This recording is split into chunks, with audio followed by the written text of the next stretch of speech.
No, I turned it all off so that they would turn it on when they wanted to talk.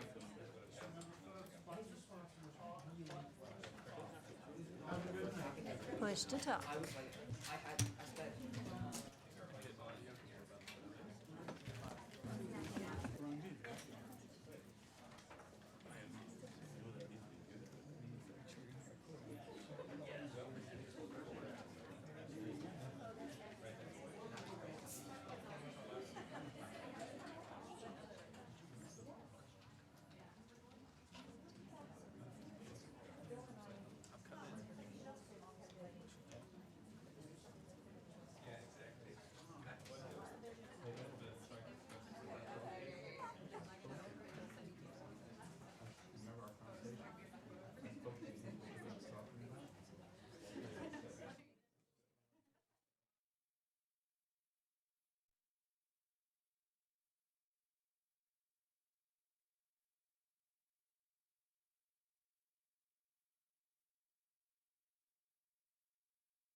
Good evening and welcome to the November 15th, 2016 meeting of the Princeton Public Schools Board of Education. Mrs. Kennedy, please call the roll.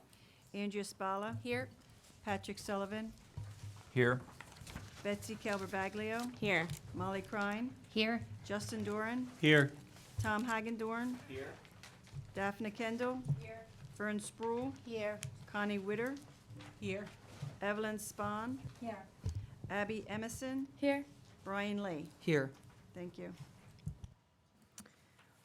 Thank you. May I have a motion for the adoption of the minutes from October 25th, 2016? Justin, may I have a second? Connie, thank you. Any discussion? Hearing none, all in favor? If you were absent, any abstentions? That's Fern. Fern abstains. Okay, I don't have a board president's report tonight, except I do want to acknowledge the results of our school board election on November 8th. Our newly elected school board candidates who will be sworn in January are Debbie Bronfeld, Greg Stankiewicz, and Bill Hare. I don't know if any of them are here tonight. If you are, just wave. Hi, Greg. Congratulations.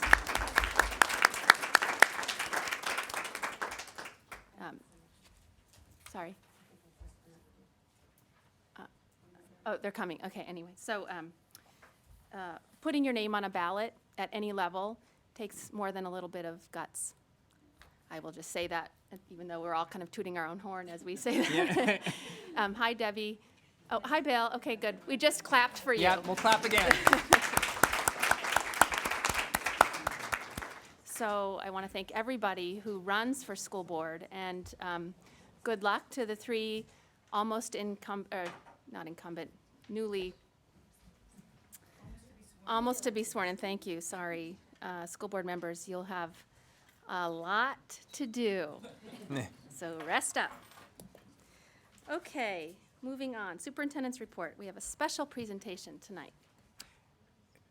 We do. But before our special presentation, before I turn the floor over to Principal Gruchez to talk about our dual language immersion program, which we implemented last year, and to get an update on that, I have two important messages that I wanted to share. My first message is one of thanks. I want to thank our board, our association leadership that I see in the back, and all of our teachers and staff for coming together following a highly divisive presidential election to support the values of the Princeton Public Schools, and most importantly, to support our kids. Our values are grounded in the democratic principles of inclusion, civil engagement, and civil discourse. And our kids need to be grounded in a climate of safety and respect, regardless of their race, religion, gender, economic background, or sexual orientation, and regardless of their political beliefs or those of their family. Our kids are the next generation of participants in our democracy. And as as messy as democracy gets, we need to model for them that it can work. And we can model that in the ways that we talk to one another, the ways that we listen to one another, the ways that we compromise and collaborate. So I would invite all of you, if you have not already, to go online and read the statement on our website entitled Post-Election Leadership. My second message is one of sadness and joy. The sadness is in announcing the retirement of Dr. Bonnie Leet, who will be leaving us at the end of December. The joy, of course, is in celebrating Bonnie as a person and as a shaper of the Princeton Public Schools. Bonnie loves this place and its people. Indeed, she has served the district for 16 years. First as the math supervisor, and for the past 9 years as the assistant superintendent for curriculum. There is not a lot in this district that Bonnie has not touched. Some of those things are less visible, such as the inner workings of Power School and the careful analysis of testing data and the oversight of federal grants. And some are far more visible. Reading workshop, everyday math, new electives at the high school, even the new learning management system that we will be launching next week. Her contributions and her kindness have made a lasting impact on our schools and on all of us. And Bonnie, you're just going to be missed beyond measure. In the next 2 months, Bonnie will be working hard as ever to ensure a smooth transition for our school district. She's that kind of person. I just want to have all of you join me in thanking her for her dedication and her service.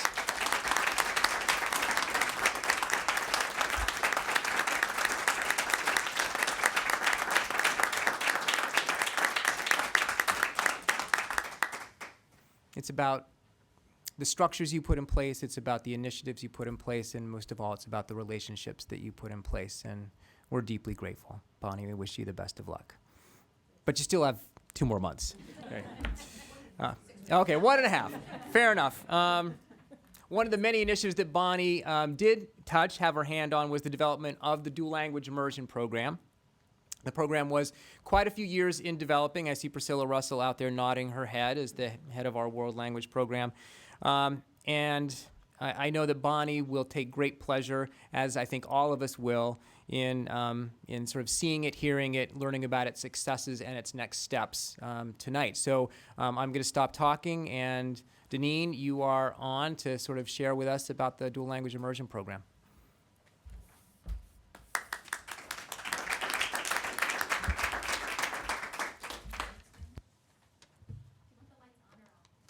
I think off will make it easier to see. Thank you. Okay. All right, bear with me while I get familiar with this podium. Okay. All right, that's not going to stay. Okay. Well, good evening, board members. Bonnie, we will miss you. I have to say that. I don't want to get choked up, but this is a presentation about forward thinking, about inclusion, and about all the things that Princeton Public Schools stands for. So I hope that what you hear will make you happy. I want to thank Princeton Public Schools for giving me the opportunity to take this on. It was a huge learning opportunity for me as a principal. I believe it's made me a better principal, and I believe it's made Community Park School a better school. I want to thank Priscilla Russell, who is my sidekick and partner in crime. She has taught me so much about language acquisition, and she sets the tone and model, I think, for the state in language programs, and we are a model program as an immersion program, and as you know, our world language programs are model programs in the state. So we have a lot to be proud of, and I am very proud tonight to report to you and tell you something about dual language immersion. I know many of you have heard a lot of this before, and for those of you who have heard it, I apologize for the repetition. Questions are certainly welcome. And I want to also preface this conversation with the fact that it is about a year since we approved moving forward. So we have a year of experience under our belts and a year of results. I hesitate to call it data because we need more, but we do have quite a bit of information by way of scores and anecdotal information and some evidence that you'll see in the short video clip that we have towards the end of our students actually engaged in the classroom, which is the very best part. So I invite you to stop at Community Park School, visit us, visit the classrooms. These are our Spanish partner teachers listed here, their room numbers. Seeing it in the video is one thing, but being in the classroom is quite a different thing. As I prefaced yesterday's video, I will tonight too, that these are not actors. These are real students. These are our students, our children, my kids, and I'm just so proud of what they've done and what the teachers have been able to do. So we do have to do the best we can, and I try to practice that every day in our school. This is our sacred human responsibility. So, dual language immersion defined, for those of you who maybe didn't hear this before. Dual language immersion is a program where students are taught in 2 languages. In our school, we chose the language of Spanish, and I'll explain why we got to choose that language. There are a number of reasons. The goals of a program where students are immersed in learning 2 languages, or a second language, I should say, are to develop high levels of language proficiency and literacy in both of the languages. So this is an additive program. It's not a program where a student who comes to us with Spanish language skills leaves them at the doorstep and only learns English. And those monolingual English students that we have in the program are learning Spanish, and our expectation is that literacy skills will be high in both languages. We want to develop also high levels of academic achievement, which is what the many years of dual language immersion research tells us we should expect, and we are starting to see that. And also to develop an appreciation and an understanding of diverse cultures, not only languages, but cultures, music, art, etc. There are a number of models of dual language immersion programs, and the one that we have chosen at CP is a 50-50 model. 50% of the core content instruction is in English, and 50% of the core content is in Spanish.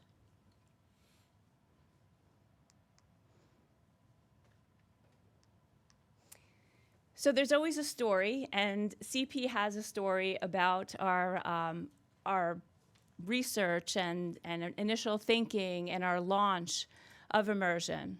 And we started with experts. We started with people who could tell us about programs that exist around the country. And we had the opportunity for our teachers to visit other schools. There aren't a whole lot of them here in New Jersey to go and see, but we were able to visit some model programs. We are now the recipients of visitors and have schools coming to see us, including the Department of Ed. We have spent time up front thinking about how to launch this program to make it successful in our school, in the context of our community, in the context of the learners we have, the families we have. So our study groups and steering committees consisted not only of faculty members, but also parents, administrators, and experts. We spent a lot of time talking, thinking, just pondering what a program like this, which is a tremendously transformational program, what kind of an effect it would have on a small neighborhood school like Community Park. Many meetings took place in the grade levels to have teachers understand and be able to feel comfortable and to make sure that all the stakeholders were included before we took on the pilot. We had professional development. I was able to participate in training to learn more about immersion. We created a DLI website, which we continue to update with video, with information, frequently asked questions, all kinds of things. And we held many information sessions. The first one was just for the community to talk about immersion and to have people hear it and understand it. And then those information sessions were tailored to incoming kindergarten families and those who would be included in such a program.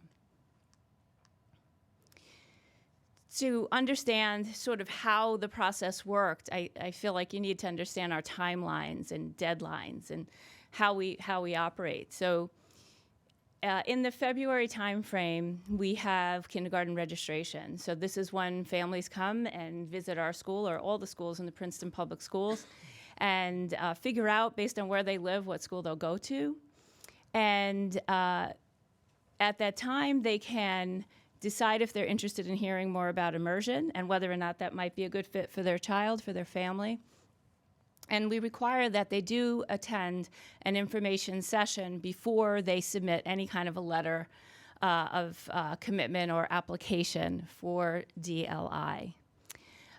We at Community Park, in addition to using the Dial R, which is a screening tool that we use for kindergarten, use something called the Pre-LAS for our incoming kindergartners, and we also used it for our grade 1 students last year and this year as well.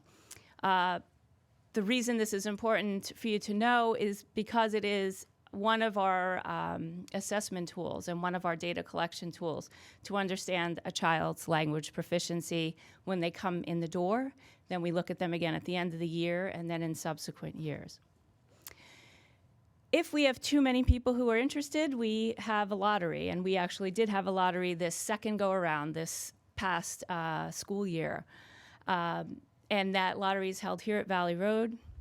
And if there are any names of people who don't get in, which obviously is why we would have a lottery, we place them on a carefully crafted waiting list and let people know should spots come available. So by late spring, everybody pretty much knows where they stand. This summer is always a time of change and enrollment shifts, so sometimes things move, and they did this year. So immersion means, as I said at the beginning, teaching the curriculum through the medium of a new language. So we're not teaching anything different than we taught before. Good, solid instruction, good, solid curriculum is being taught now, not only in English, but also in Spanish. And we actually are focusing our Spanish instruction on mathematics and science. And we'll talk a little bit more about that a little later on. I mentioned this 50-50 model. There are models 90-10, 80-20, where that reflects the percentage of instruction that the children receive, again, in those core areas. So this does not include specials, art, music, gym, those kinds of classes, just the core content. Our goals, which are aligned with immersion programs, again, around the country, and those which research has shown are effective, is for us to have proficiency in English, proficiency in the new or target language, academic achievement, and intercultural competence. So these are, I think, very solid and good values for us to have as a school. They're values that we practice and embrace, and our teachers are doing a fabulous job in understanding this and conveying it to the kids. So we know that dual language immersion, or programs which teach multiple languages, develop cognitive skills in children that are quite significant. So greater cognitive flexibility has been shown to develop in students who are learning more than one language. They have increased attention control, better memory, superior problem-solving skills, all the kinds of things we would want for our children. One of the things that I feel that it's important to share here, that we always share with parents, is that this is a very different kind of instructional model. So we know that parents get nervous about it, as excited as they are and as much as they want it. We have found that the kids are fine. Other schools have found that the kids are fine. As is typically the case, they're very resilient and just absorb things just beautifully. But communication, I think, is always at the heart of every program or initiative that you launch and begin. We have cafecitos or parent coffees where we invite families who are parents of children in the immersion program to come. We start at the beginning of the year on a weekly basis, and then we begin to sort of stretch those spaces in between the meeting times out as the year goes on. That involves myself being present and Priscilla is present. Anyone is welcome to come. So non-DLI parents are always welcome to come, ask questions, share their concerns. And it's actually been a very helpful process, and it reminds you that the kids in the immersion program are actually experiencing the same things as the traditional class children, and it's just nice to have an opportunity to come together. So we meet at Community Park in the main lobby or wherever we can find space, which is getting very small at our school. We ask that the parents stay committed. So you could get over this idea that, well, my child's 5 and doesn't speak Spanish, so I don't really understand how is he or she going to cope. There is a learning curve, but it is an amazing thing to watch. The students are safe. We have all kinds of ways built into the teaching partnership so that information about safety is always communicated. Although we do stay in the language, and we have been, and I'm proud to say, very dedicated to, and we have implemented this program with fidelity, which has been a wonderful thing to see, because it is important. If you want good results, you have to have good implementation. So research, again, and other schools and districts who have been doing this for years and years have been able to show us that 3rd grade is usually the point where standardized testing, and certainly in New Jersey, that is the case, begins. And we may not see the high scores that we would have seen without having taught 50% of the instructional content day in a second language. However, the research shows that curve, or that experience sort of levels out, and we start to see that DLI students demonstrate, if not similar, in most cases, higher levels of academic proficiency around grade 4. So we do communicate that carefully to parents so that if they are seeing a difference in, say, an older sibling who's gone through the school and perhaps mastered certain skills by grade 2, and they're not seeing the same kind of result, that they should sort of sit tight, and we plan to get everybody where they need to be. And this is what I said just a moment ago. Immersion students also achieve higher levels of second language proficiency than through any other language development model. So they're getting better at Spanish, in our case, than they would having that period of Spanish that many of us in the room grew up having, and I certainly had. So the immersion model is proven to be a higher yielding program. So how do we evaluate our students? Well, we use the same normal district determined measures. We assess the language against language proficiency targets. Parents receive information on content and language development in the form of a progress report. So this, again, is the communication piece.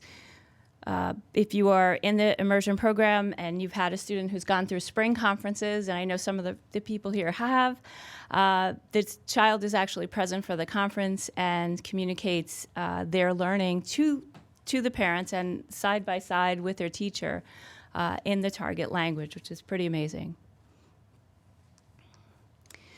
So this very simplistic pie chart hopefully graphically explains to you what I was describing at the beginning.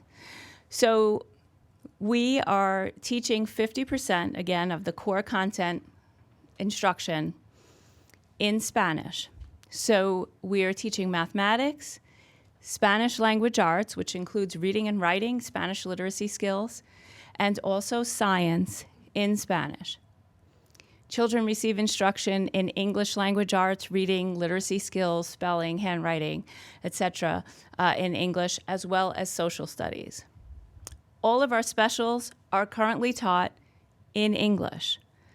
So they receive PE, music, library, and art in English. Can I ask you a question? Yeah, sure. Going back to the pie chart, is that a model that you follow? Is that interchangeable? Like, could you teach music in Spanish, or is that like prescribed by someone? Okay, so the choice of teaching mathematics and science in Spanish is the typical model for immersion because of mathematics and science having hands-on abilities and the ability to use manipulatives, and it's more concrete, right? More black and white, so to speak. So we are following the research in that regard. As far as having more opportunity for Spanish instruction, again, to quote the research says that the more Spanish or target language that you can provide, the better it is. There isn't any research to support that students who get more English perform any better, whether it's in the language or the content acquisition. So we have the model that we have because it's been proven to work in other places, because the research supports it, and because it's something we are able to offer and to provide based upon the capacity and the personnel that we have.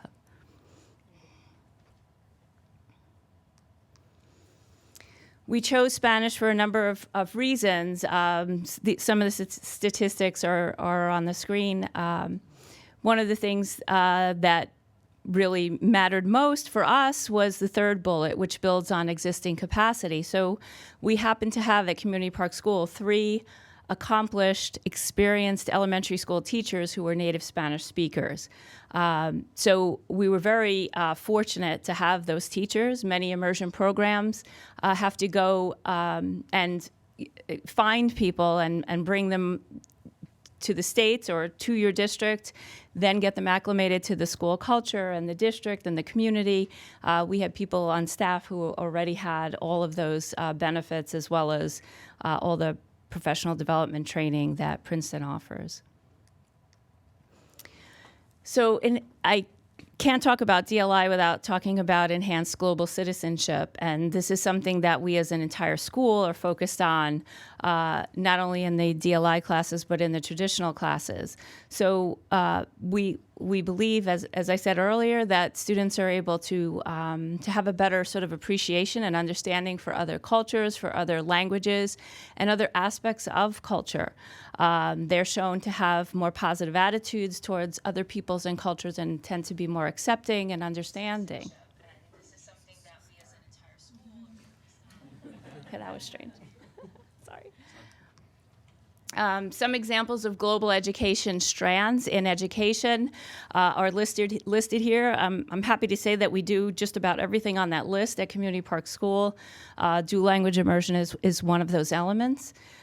We do have a number of maker spaces. We have a Lego wall that's new this year. We do Genius Hour.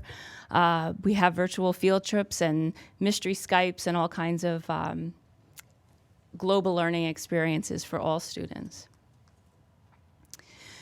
So some of the facts about how we got to today: we began our pilot program in September of 2015, so last school year. 40 kindergarten students and 42 first graders. This year in September of 16, that cohort has advanced, and we've added a new kindergarten group of 43 students. So DLI's made CP a better school. How? Well, we're doubling down on great instruction, and I stole that phrase from a book, Practice Perfect by Doug Lemov. I thought that captured it beautifully. The teachers are getting better at their craft. They have partnerships that are fostering collaboration like I've never seen before. So if if Bonnie and I were partner teachers, we're sharing this group of children that we work with, and we're able to talk about their progress and really understand their learning strengths, how they learn, what their interests are, et cetera. We have developed and continue to do a school-wide morning meeting, and our daily announcements are one day in English and one day in Spanish. We have now, in addition to the wonderful array of clubs that our PTO has developed for us, clubs in Spanish. We did a summer program in Spanish last year. We're seeing literacy progress in both Spanish and English, and I have some charts to show you in a moment. Our parent information sessions I mentioned. The parent-teacher conference model is one that other teachers are asking to do as well. So, the things that we're seeing that work really well in immersion, the traditional class teachers are saying, can we do it that way? We love this, communication that you have, or this progress report. So it's just something that's exponentially making us better, I think. This slide's tiny, I apologize. Okay, so we've had consistent professional development, and Princeton is so good to us, teachers and administrators, in providing training.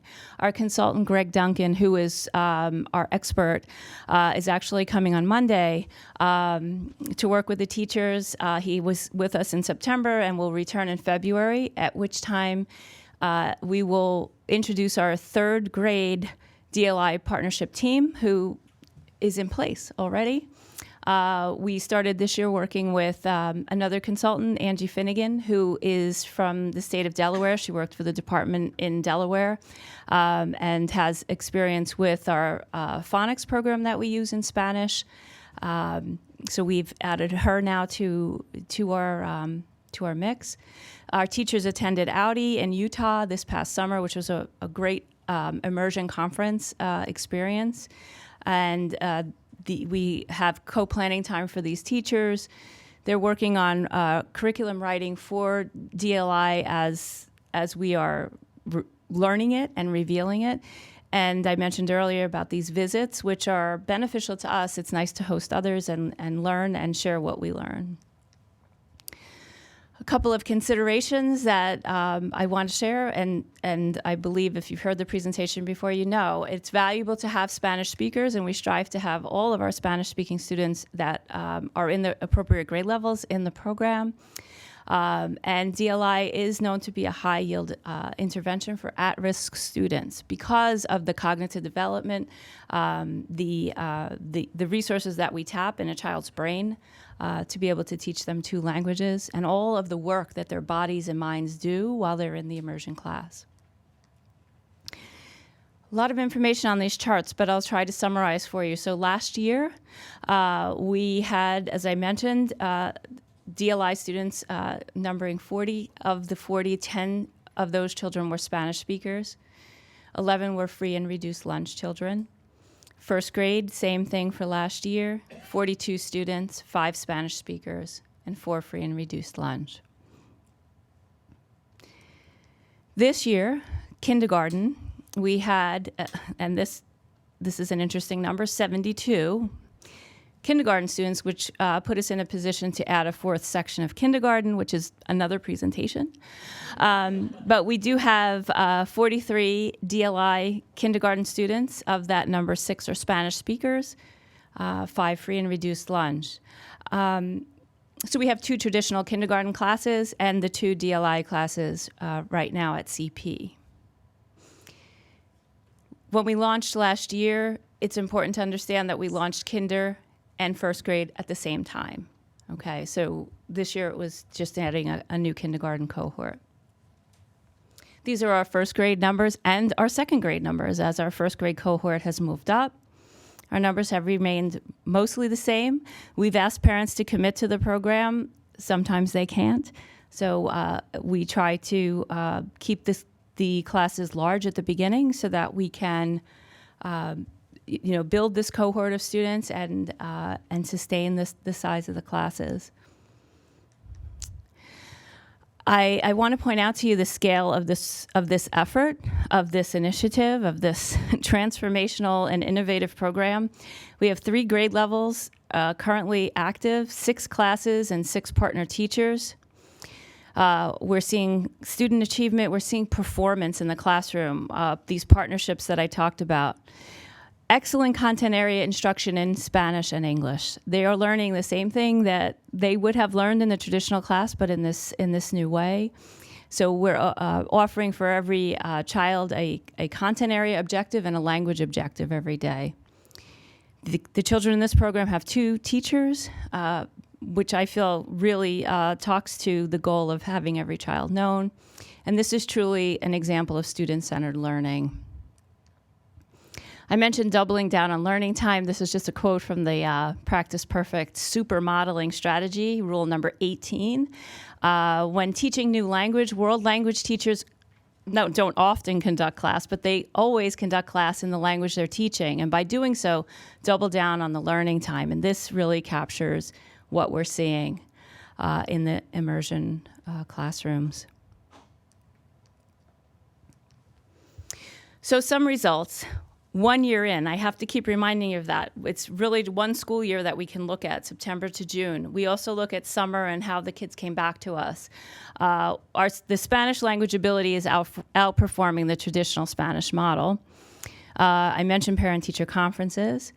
All of our kindergartners last year achieved proficiency in letter sounds and in math shape identification, the assessment that we use. The DRA, the Diagnostic Reading Assessment, which is the district-wide tool that we use to measure literacy scores, increased in year 1. I cannot say to you with certainty that it's because of DLI, and I don't want to misrepresent anything, but those are some of the results we've seen so far. I thought this was an interesting observation by our grade 2 teacher. She noted an increased maturity in students, higher reading levels, and children demonstrating self-awareness about being part of the program, which I thought was a very interesting thing to share. When you go to DLI training sessions for administrators, they tell you have to include the kids and they need to be proud of the program, and I really think that they are. In grade 1, we're seeing students reading and writing simple pattern books and speaking in complete sentences and following multi-step directions. This, of course, is in Spanish. They do it in English, too. Students are responding orally and in writing to math problems, including open-ended questions. And we see general advances in growth over the summer in their reading. Again, was this an unusual year? I don't know. We'll have more to report, at the end of this school year and next year. So here's a video. Remember, they're not actors. They're real kiddos.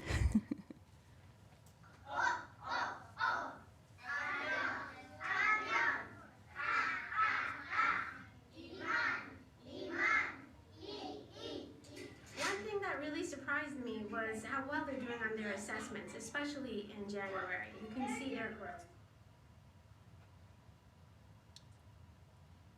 So one of the benefits of being in DLI and being able to collaborate with another teacher is knowing students intimately and working with a teacher that knows students as intimately as we get to know as a classroom teacher. ¿Qué hacen ustedes para escoger un libro que van a leer? ¿Qué pueden hacer ustedes? Leone. Puedes ver a los dibujos. ¿Puedes mirar a los dibujos? Puedes mirar a los dibujos.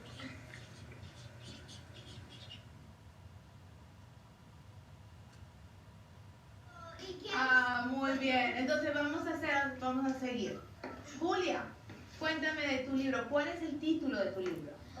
Superhombre mosca. Superhombre mosca. Ajá. ¿Y qué pasó al final de tu libro? El final del libro, Rosa volvió a la cafetería. Septiembre, octubre, noviembre, diciembre. Estos son los 12 meses del año.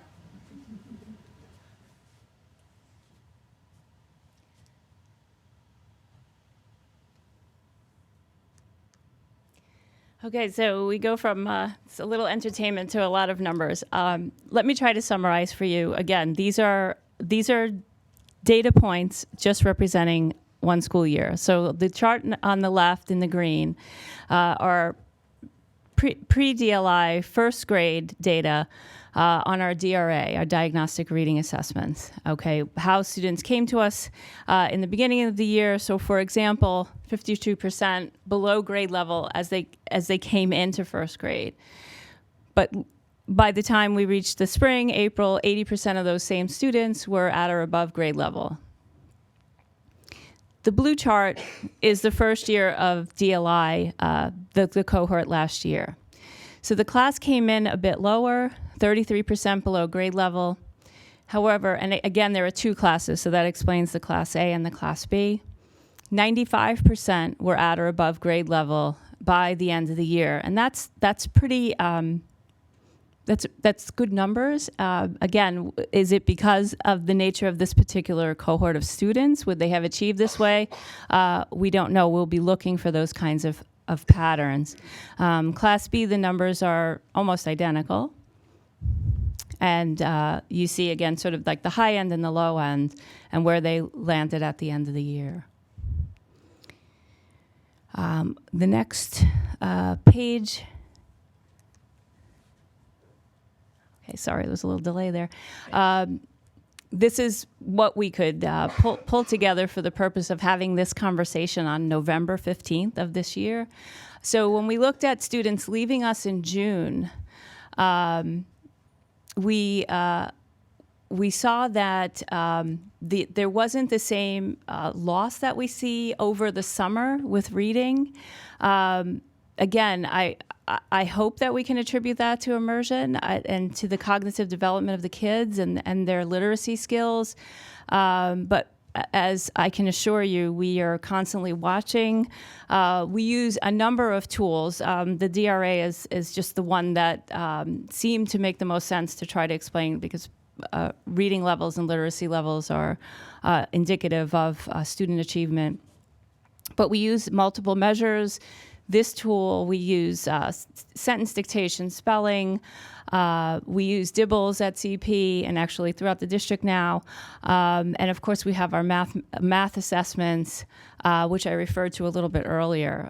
But we will continue to collect data and report and share with the board and the community. So moving forward, this is the product of my learning and the things that I feel as principal we need to think about. Should we decide to go forward with immersion? I'm a planner, so a well-defined short-term and long-range plan with understanding of what we're doing, what is our purpose, who are we helping, how are we helping our students with this program. We continue to see DLI as a low-cost program, but we have to have classroom libraries and materials and technology and assessment tools that make sense with clear timelines and rationale for all that we do. We need to think about our capacity and the personnel, and the last bullet actually mentions high quality Spanish speaking subs, because that is a reality that once in a while these guys do get sick and need to take a day. So we need to make sure we're covered. We do our very best about that now. We've been very lucky so far with the pool of people we have. We need to continue our PD and working always on the schedule. The master schedule is what makes or breaks a program or a school. And we want to make sure that we continue, as I said, to use the best assessment tools and data recording processes that we can. So I hope I know it was a lot. I hope I covered everything that you need to hear. If there are more questions, I'm happy to answer them. And I know Priscilla would be happy to come up too. Sure. On the screen where you had the pie chart and the kids that spoke English and the kids that spoke Yes. Spanish, then you had free or reduced lunch. What was the purpose of the number of kids who have free or reduced lunch? That question was asked a number of times about how we're serving that population, and are they being included in the program, and that's why the number was up there. Okay, it just seemed Yeah. kind of odd. Okay. Another question I had was, I'm sorry. You have the parent information sessions, okay? Are they during the day, evening? When do you have those? We held them both during the day in the morning, and we had evening sessions. We also had sessions over the summer for families who came to register for school later on and missed that window to come. We did sessions with very small groups as well as very large, but we varied them and offered them both times. Thank you. And the copy Sure. dose that we have, we vary those hours also from early morning, mid-afternoon. We schedule an evening one too, so that we can try to get all parents who are working or have other obligations to attend. Thank you. Okay, I have a question also about that pie chart with the English students, the English-speaking students, the Spanish-speaking students, and the free and reduced lunch. My first question is, are the Spanish and the free and reduced lunch, do any of those overlap? Yes. Okay, do you know, so my concern is, what percentage of your school is Spanish-speaking, the children? The exact number probably in the not quite 20%. We don't have a lot of. You saw the numbers there, and any Yeah. of the children that were in K or 1 or 2 at this point, who had Spanish language, were encouraged to be in the program.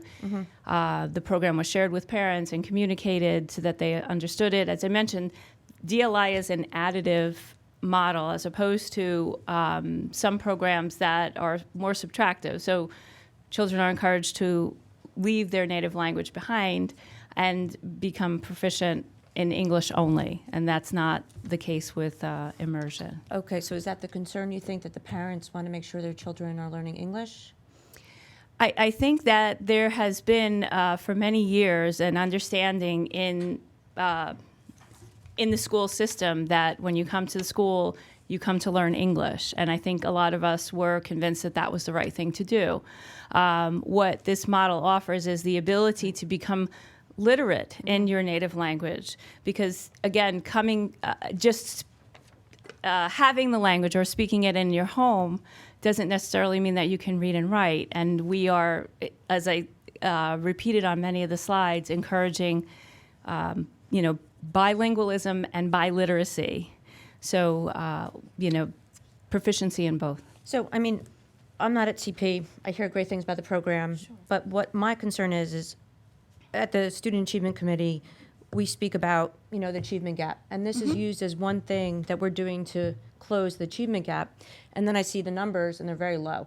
So what can we do going forward to increase, the number of Spanish-speaking students into this program, given all the enrichment that they're likely to get out of it? Okay. Well, I'm not sure that I make that decision about how it's done, but I know that we need to tap those kids who could possibly come to CP and make sure that they're there.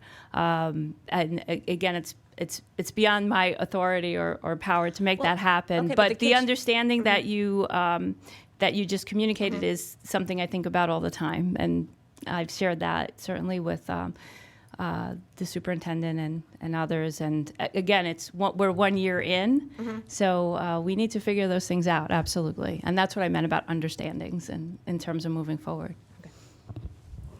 Danina, first of all, I Tom. want to say thank you. I mean, one of the reasons, I think this is a great presentation. It's great to hear everything that's going on. And one of the reasons I got interested in running for the board in the first place was because of the state budget cuts that hurt the beginning languages in the schools. And I talked about when I was running for the board, and then I got elected, and I found out there was all this planning going on behind the scenes. And I was like, I felt foolish for what I had been saying as a candidate. So this has been really great.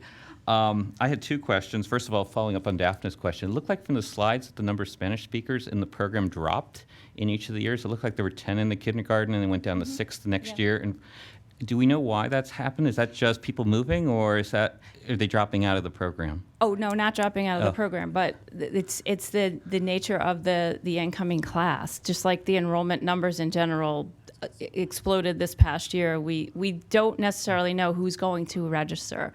These are the children who registered for Community Park School for kindergarten, who live in the sending area. I think I must have read the slide wrong, because it looked like there were 10 kindergartners who were Spanish speakers last year, and then 6 first graders this year. Okay, I understand what you're saying. Yeah, So okay. as the cohort moved up, we did have, as I said, we asked for a commitment, but we can't always guarantee that people are going to stay. So we hope that they can, but sometimes that particular population moves more than we'd like to see them move. So that's why we try to build those classes big, as I said, so we have a cohort that's strong as we move through. So they're not dropping out, staying at CP, they're like leaving the school or something? No, Okay. not dropping out. No. And I guess related to that, my question is, I think it's incredibly successful, but I'm always a contrarian and trying to see, well, what's not working as well as it could be. Sure. You had a list of things at the end of places where you'd want to improve, like getting the substitute list. Yes. What are there things that you thought would work that haven't worked so far, or what's your biggest concern about? I mean, I know this is a public meeting, but what's the thing that needs to be fixed, if anything does? I'm sure it's very small, but. Well, okay. I can't say that there's anything that needs to be fixed. And I do feel, and I kind of keep going back to this notion that today is November 15th of the second year of a pilot. So we are still sort of in that learning curve window. The things we're learning are just about, I use that word scope. The scope this is huge, right? It's a big program. And we need to think about things like subs. So that, as a building principal, that's on my mind all the time. Having good qualified assistants. We have instructional assistants in the DLI classrooms. We've been really fortunate to find wonderfully qualified people. I want to continue to do that. I worked very hard to make sure that our faculty who was non-Spanish speaking still felt comfortable and knew that they had a place at CP, and through attrition and retirements and different things that we've been able to do, we've been able to move people around. So I don't have a specific problem to fix, just again to have a plan for success moving forward, applying the things we're learning. But I haven't discovered any huge problems or even small ones. Okay. Thank you. Thank you. Sorry. Yes, Andrew. At Student Achievement yesterday, you talked a little bit about some of the things you're.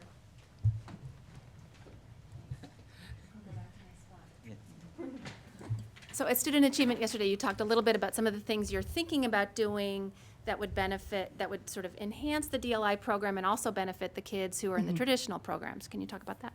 Yeah, so one of the concerns going into a program like this in a small school or in a district where the elementary schools and the class sizes are small, which is wonderful, are that we have, in this case in kindergarten, now we have 2 traditional classes, but on first and second grade we have the 1 class. And we wanted to make sure that cohort of students, because we talk about the DLI cohort, but there's this other cohort of kids who are traveling through the elementary school experience with the same peers and friend groups and such.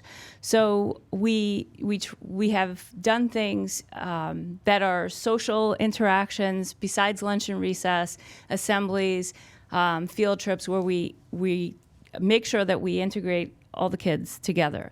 Going forward, what I'd like to do is to integrate the special area classes. So perhaps instead of my students and my class going to PE as a unit of 18 students or 20 students, we would mix a few students from each of the 3 sections so that those children are together and have more opportunities, for social interaction and just a different, mix. Classroom dynamics are very important. I know we all know that. So that was one of the things. It's a scheduling piece that we work on.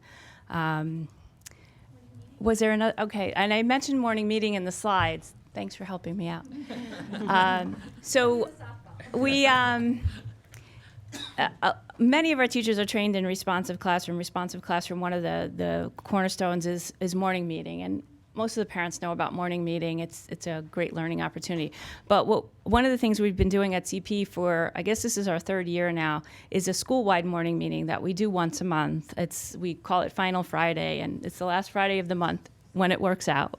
And the entire school comes together and we do a welcome and a greeting. And each grade level takes a consecutive month. But it's a way of including the whole school. And it's another opportunity for us to use our Spanish skills, because the whole school gets Spanish instruction. We have a wonderful Spanish teacher, Senor Blevas, who probably all of you know well. So that's a way for us to come together in that experience. So it's academic, but it's also social. So.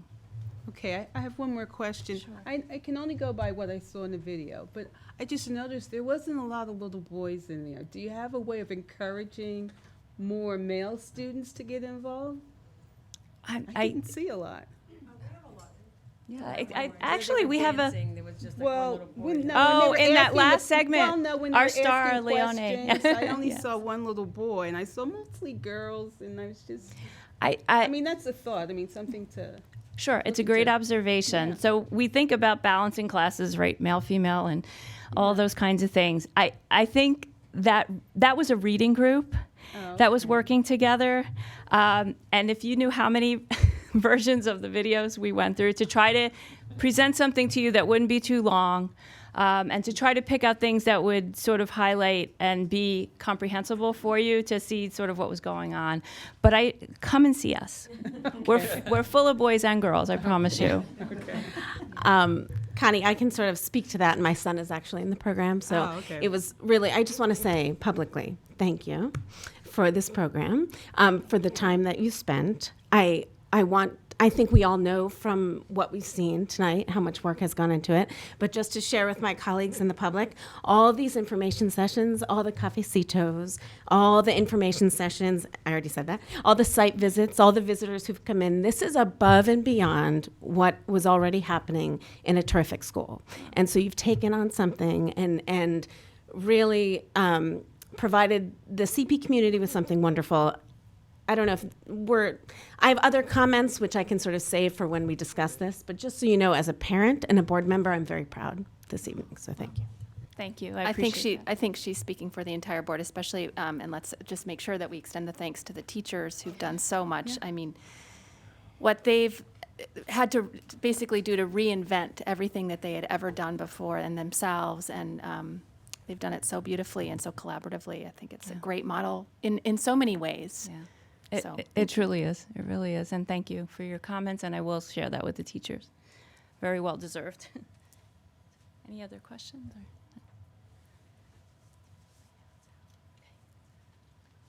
Thank you.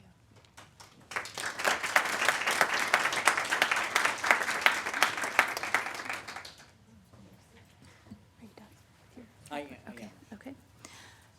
Okay, moving on. Item G, harassment, intimidation, and bullying. May I have a motion?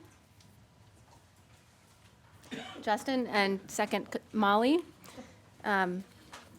We reviewed these items, these reports in closed session. They're confidential because they involve student matters. All in favor? It's unanimous. Thank you. Board committee reports. Abby Emerson and Brian Lee. We can't wait to hear what you have to say today. Okay. Hello, everyone. This month, we took the opportunity to get a broad overview of mental health and stress at Princeton High School. We found that the three leading stressors for respondents were, number one, academics relating to homework and grades, number two, college acceptance and standardized testing, and number three, extracurricular stress from clubs, theater, athletics, and leadership positions. In terms of mental health, we found that many students were both passionate and thoughtful with their input. So instead of using our words, we will allow the statements of our classmates to paint the picture. We asked, is there a stigma surrounding mental health issues at PHS? If you admit to having a mental illness, no one takes you seriously, and you are seen as weak and self-centered. There are definitely mental health issues at our school, but I don't think there's a stigma. Since our school is competitive, there might be some stress over academics, but overall, I think our school is fine. Mental health issues are ubiquitous in a high school.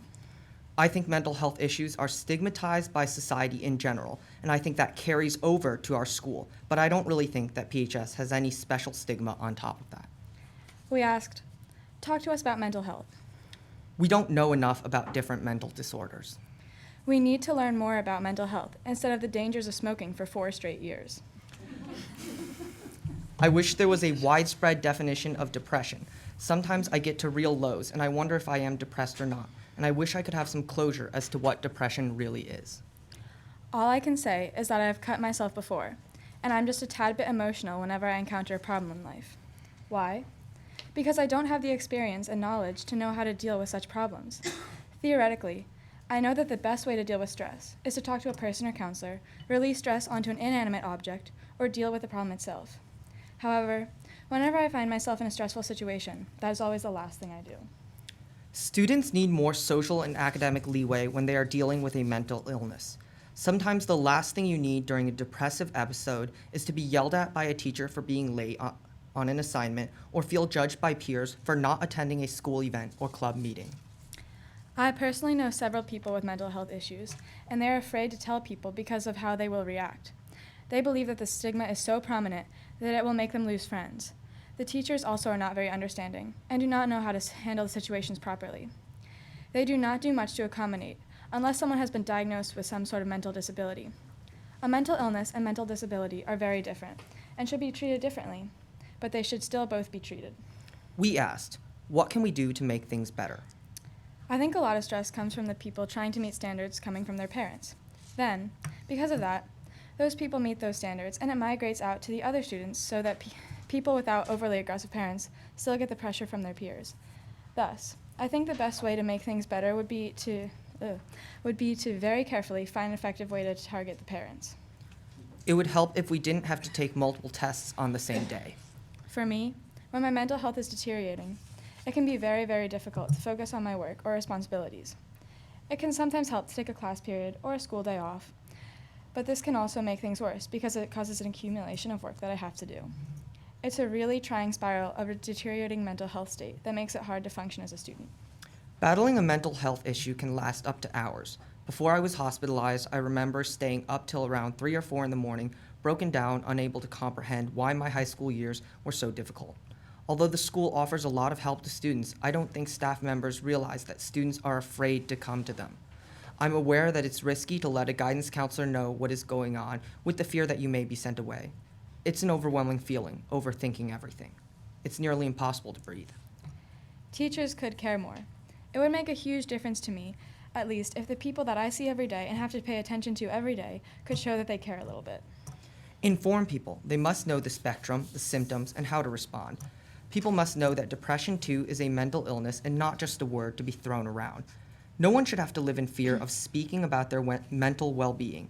People should accept others for who they are. People themselves are not their mental illness. I have, first of all, had some very good experiences with some of the teachers and administrators in terms of my mental health. I know teachers who have been accommodating, and administrators and counselors who have helped me out. So I feel like it might help to try and get this idea out to all teachers. Maybe explain to them how difficult it can be for some students, and encourage them to be more understanding and accommodating for students who really struggle. It can often be really hard for us to ask for help, and having teachers who check in, try to help out students, let them know it's okay, etc., could make things a lot easier to handle. And as a side note, we received a large number of students who felt that teachers, indicating how important they thought the student-teacher relationship was in addressing the issue of mental illnesses. And we would like to stress that any of the aforementioned comments by students should not be taken as an attack on the excellent job done by the teachers of our school, but rather a recommendation from our students to have everyone educated so that there is that kind of communication across the board. I'm extremely stressed out right now. I really shouldn't be. High school is supposed to be a time for learning and figuring out what I'm passionate about. But it's hard when the atmosphere fosters this mentality that unless you get into the perfect college, you are nothing. The amount of work is tough, and while I take responsibility for choosing my classes, I feel like the school promotes the feeling that unless I do choose these hard classes, I am not smart. Do something about the workload or ease the idea that you have to get straight A's and be taking a ton of AP classes to be valuable or good. Also, the guidance office can just have reminders to everyone of the resources that are available to students. We can be more accepting of others, along with their levels of academic intelligence, and their talents outside the school, instead of measuring a person solely based on their grades. Young people are so much more likely to be stressed or depressed than a few generations ago, and to say that this is caused majorly by anything other than the modern school system is absurd. There's no need for students to challenge themselves unnecessarily in classes that they have no interest in and solely take for the sake of saying that they took that additional AP. I propose that we set a limit on the number of AP classes a student can take. This would not only allow students to be less stressed, less depressed, and less pessimistic, but would more fluidly direct students on paths towards pursuing their interests. No new teachers would be necessary, no new classes, no new prerequisites, nothing. As a student body, we care a lot about academics, which is not a bad thing, but oftentimes we forget that grades aren't the only things that define us. So with this, we tried to get a spectrum of both sides. Unfortunately, a lot of the students who had less to say on the topic tended to do smaller responses, just yes or no. So we tried to avoid including those, but we would like to point out that this is not representative of the entire school. This gives us a broad overview of some of the more severe cases, but it does point out the need for us to address such issues. And with that said, we'd like to end tonight on a positive note. The district is intent upon using the Challenge Success Survey out of Stanford University to gather meaningful data on topics ranging from student engagement to homework to health. With over 70 questions on various topics, we will be able to compile information that not only allows us to see responses on a question-by-question basis, but also will permit us to break down information based on grade, gender, ethnic background, etc. Since the survey will be targeted at every single student in the high school, we expect to get a response rate that covers well over 70% of the student body. And such a comprehensive report will provide us with the tools to target key issues in the high school, as well as in JW after it is administered there as well. We feel that the student input that we obtain this month will further help us in the process by supplying us with key topics that are underrepresented in Stanford's survey. For the next month, we will collaborate to develop a series of additional questions related to such issues and have them included in the survey when it is conducted. Thus, we look to the next few months and the optimism that this district will soon have data on the topics that we have been prioritizing. Thank you. So, sorry. Thank you both again for a focus on such an important issue and for bringing sort of anecdotal sense of what our students are experiencing and thinking about at the high school. So you mentioned a few things that I think it's worth commenting on. One, knowledge of mental health and mental health disorders. And we, as I know you're aware, and the board is aware, we are going to be engaging in a K through 12 review of our health PE program this year that will include a focused look at exactly that topic, and at what age levels, grade levels do we begin to talk about mental health, seeking resources, and destigmatizing the searching for help in that area. Relationship. We spent probably 45 minutes today as an administrative team talking about how we develop relationships with students, looking at what we're doing at the elementary school with the responsive classroom, looking at the ways that we engage students at the high school, at the middle school, and what we can do to enhance that. We also spent time in discussion led by Principal Gruchez and her colleagues on differentiation by focusing on the student first. That yes, we teach subjects, but we teach students first, and we need to be aware of who they are as individuals, what their learning preferences are, what their interests are, and when we connect with them as individuals and we have a relationship, achievement goes up, and all the research supports that. So it's great for performance in class, and it's just great for kids to be able to feel that sense of connection with adults in the schools, and so we're striving for that. The last thing you mentioned was the Challenge Success survey out of Stanford. You articulated very well what that survey will entail, that it'll focus on topics such as mental health, student engagement, homework, some of the things that we've talked about here, that you've had a small sampling of students give us feedback on, maybe 150 to 200, but this will hopefully be at least 70% of the student body. Will have the ability to ask some additional questions than the 70 that are standard for the survey.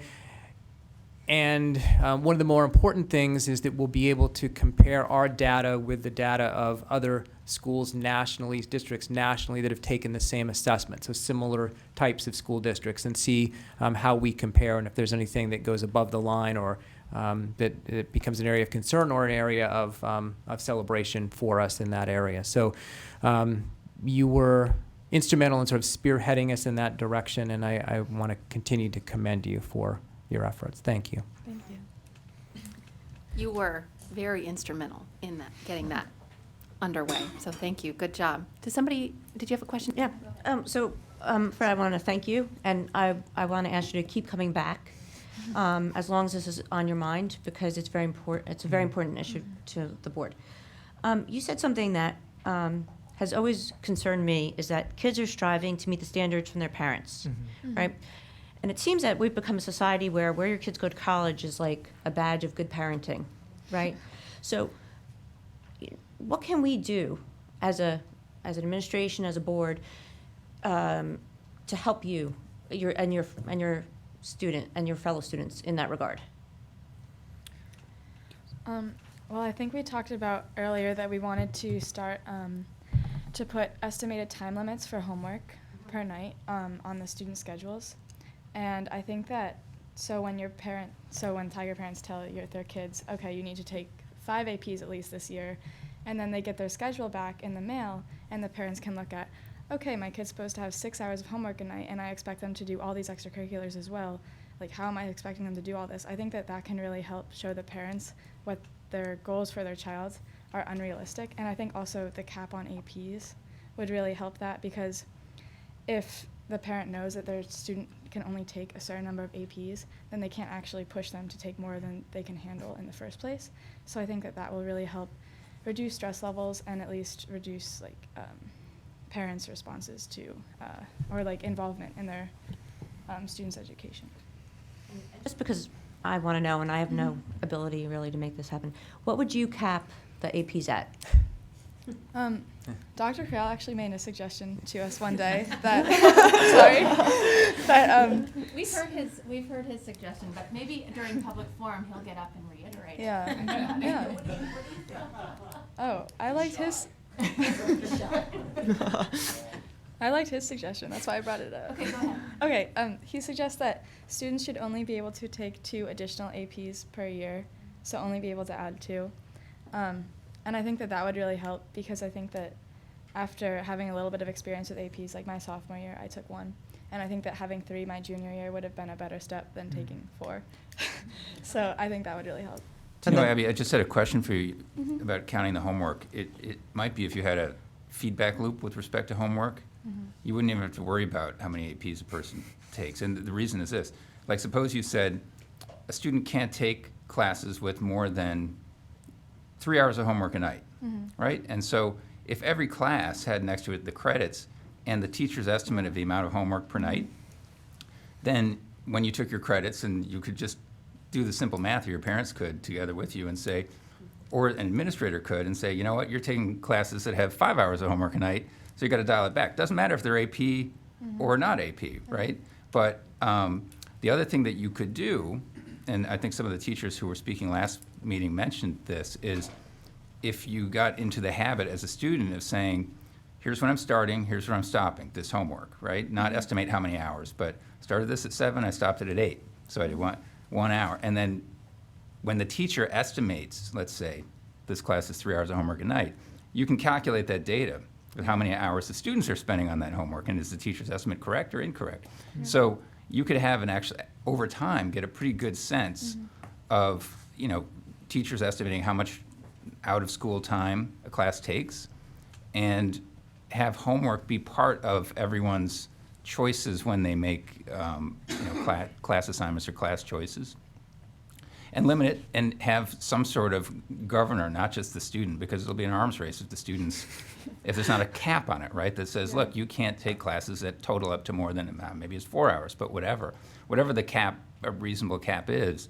And then APs or not APs take care of themselves. I think, at least in Student Achievement Committee, we often talk about moving towards classes that are high-level classes that we have very talented teachers. So over time, could we dial back the AP brand and just have our teachers develop high-level courses? And so the AP thing might fade away over time.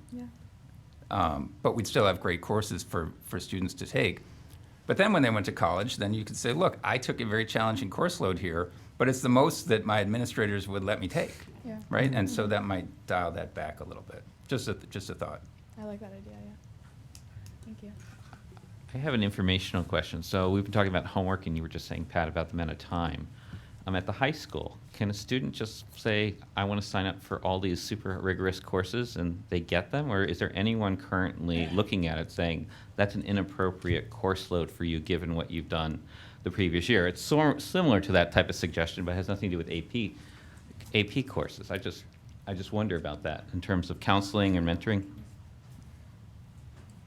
That's what the guidance counselors do. Okay. Yeah, and the guidance counselors at the high school are fabulous, let me just say that. And they work very closely throughout the year, but especially with respect to scheduling with the kids. And they work very hard to get to know the kids and get to know them as students and also in the rest of their lives. And I think it's fair to say that that burden of helping the kids make the decision about whether their schedule choices are going to meet all their goals and allow them to also have a balance is really on the counselor's shoulders. And I'm not sure, I mean, I think that they do a great job at it, but I'm not sure that that's entirely fair.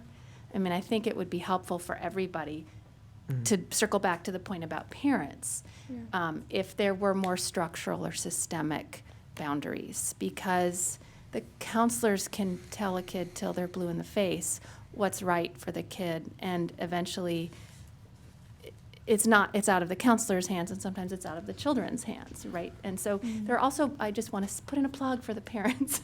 There are so many pressures bearing down on us.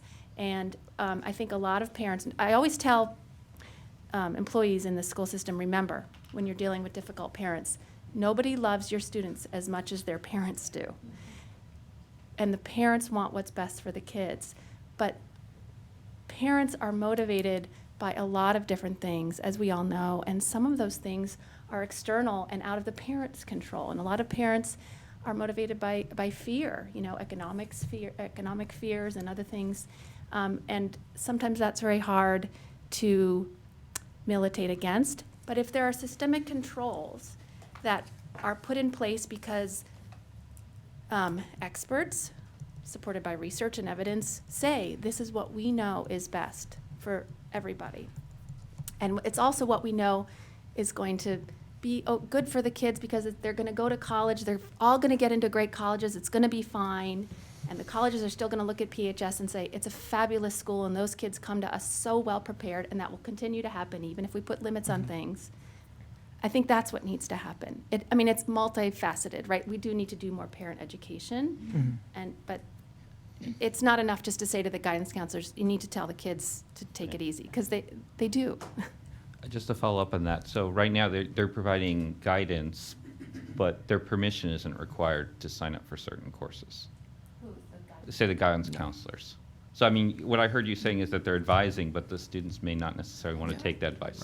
Right. Okay, so there currently is no check. It's based on whether they have whether they've met the qualifications to take the class. Okay. And that's such a great subject.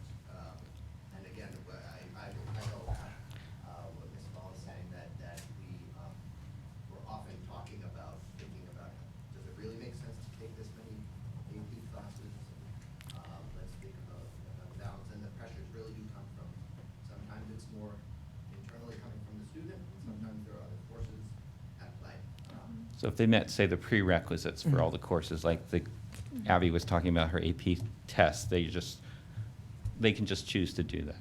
Okay, thank you. I just want to add one additional point about educating parents on such issues. It really needs to be stressed that standards are changing, that the amount of work students are getting is changing, that the expectations from even colleges of what we do with our lives are changing.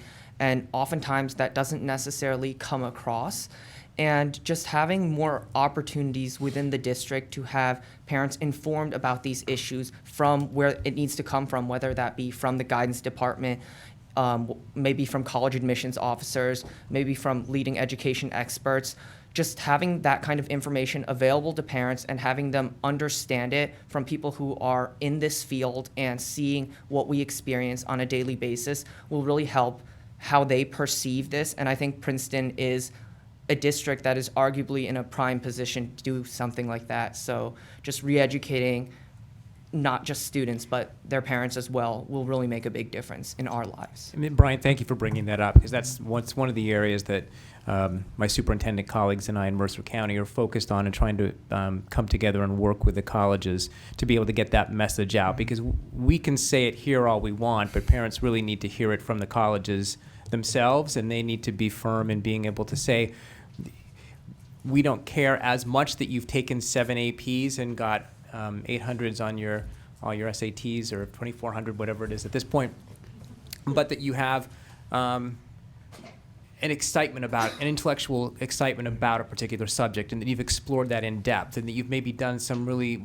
cool internship that you're passionate about and you can explain in depth. And it's depth rather than the breadth of experience that the colleges are looking for. And we know that when students are engaged and interested in a topic, they'll work harder and achieve more and be happier at the same time.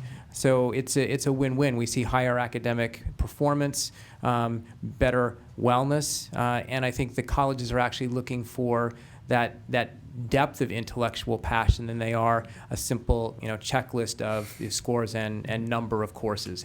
But the colleges need to be able to share that, and that's one of the things that we're striving for. I do think that the conversation, opening the conversation with what you guys are saying, what the board really is striving for and working for, and I do think parents do listen, but I think that, we can, as a district, be I'm going to use Steve's word, be a lighthouse in educating. I think the parents are very receptive, but I do think there is some education that can go to the parents where, as Andrea said, getting our kids into a good college, well, let's redefine that. What are the 10 best colleges for communications? What are the 10 best colleges for journalists? What are the 10 best colleges for musical theater? What are the 10 best colleges for geologists? So that when a student says, hey, I'm going to this college, then that college is respected and parents are supportive of them going to that college because they're going for a reason and for a passion. Also, just because we allow you to take 8 classes doesn't mean that you should or you have to. So if you're taking APs, there are free periods allowed. And if you look at what you have to take, you only have to take 3 years of science. That's a fact. So there are strategies that can really be done. And if parents really work with their child to look at a 4-year plan and a plan of passion and a plan of interest, then if your child is a literary genius, then taking calculus, I don't even know what all the letters are behind it, but taking that and doing that, like they don't go together. Yeah. Do you know what I mean? So I think Steve has really brought to our district in his coming that really just leading lives of joy and purpose, but doing that in high school, being a high school kid. There are teachers that say, hey, don't forget to do high school, guys.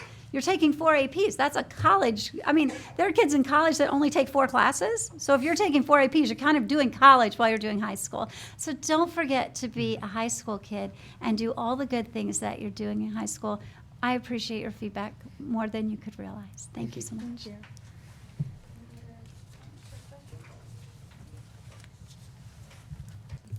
Okay, facilities, Mrs. Spruill. From the mouth of, sorry. There you go. From the mouth of babes. But I don't know why I have to follow. You'll do it. Okay. Okay. Oh, it's alphabetical. Okay. Facilities Committee meeting met Monday, November 14, 2016, in the Valley Road Administration Building. We had a closed session that started at 9. We did interviews from around 9:15 to around 1:30, a little after that, with 3 architects for construction here. And that's in the makings, right, Steve? For the construction? For the construction The decision making. for the referendum? Yes, for the referendum. I'm sorry. I forgot to say that. Yes. Okay. We should have hopefully a recommendation for the December board. Okay. And discussion of the Valley Road building, which was part of the architect's specialty to be able to explain how this can be done. But that too is in discussion. Naming of facilities, we went over the policies, and again, in discussion.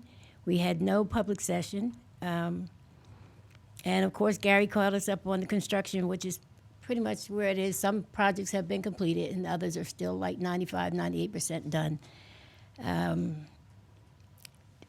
This next meeting will be December 12th, 2016, following months to be determined after reorganization meeting.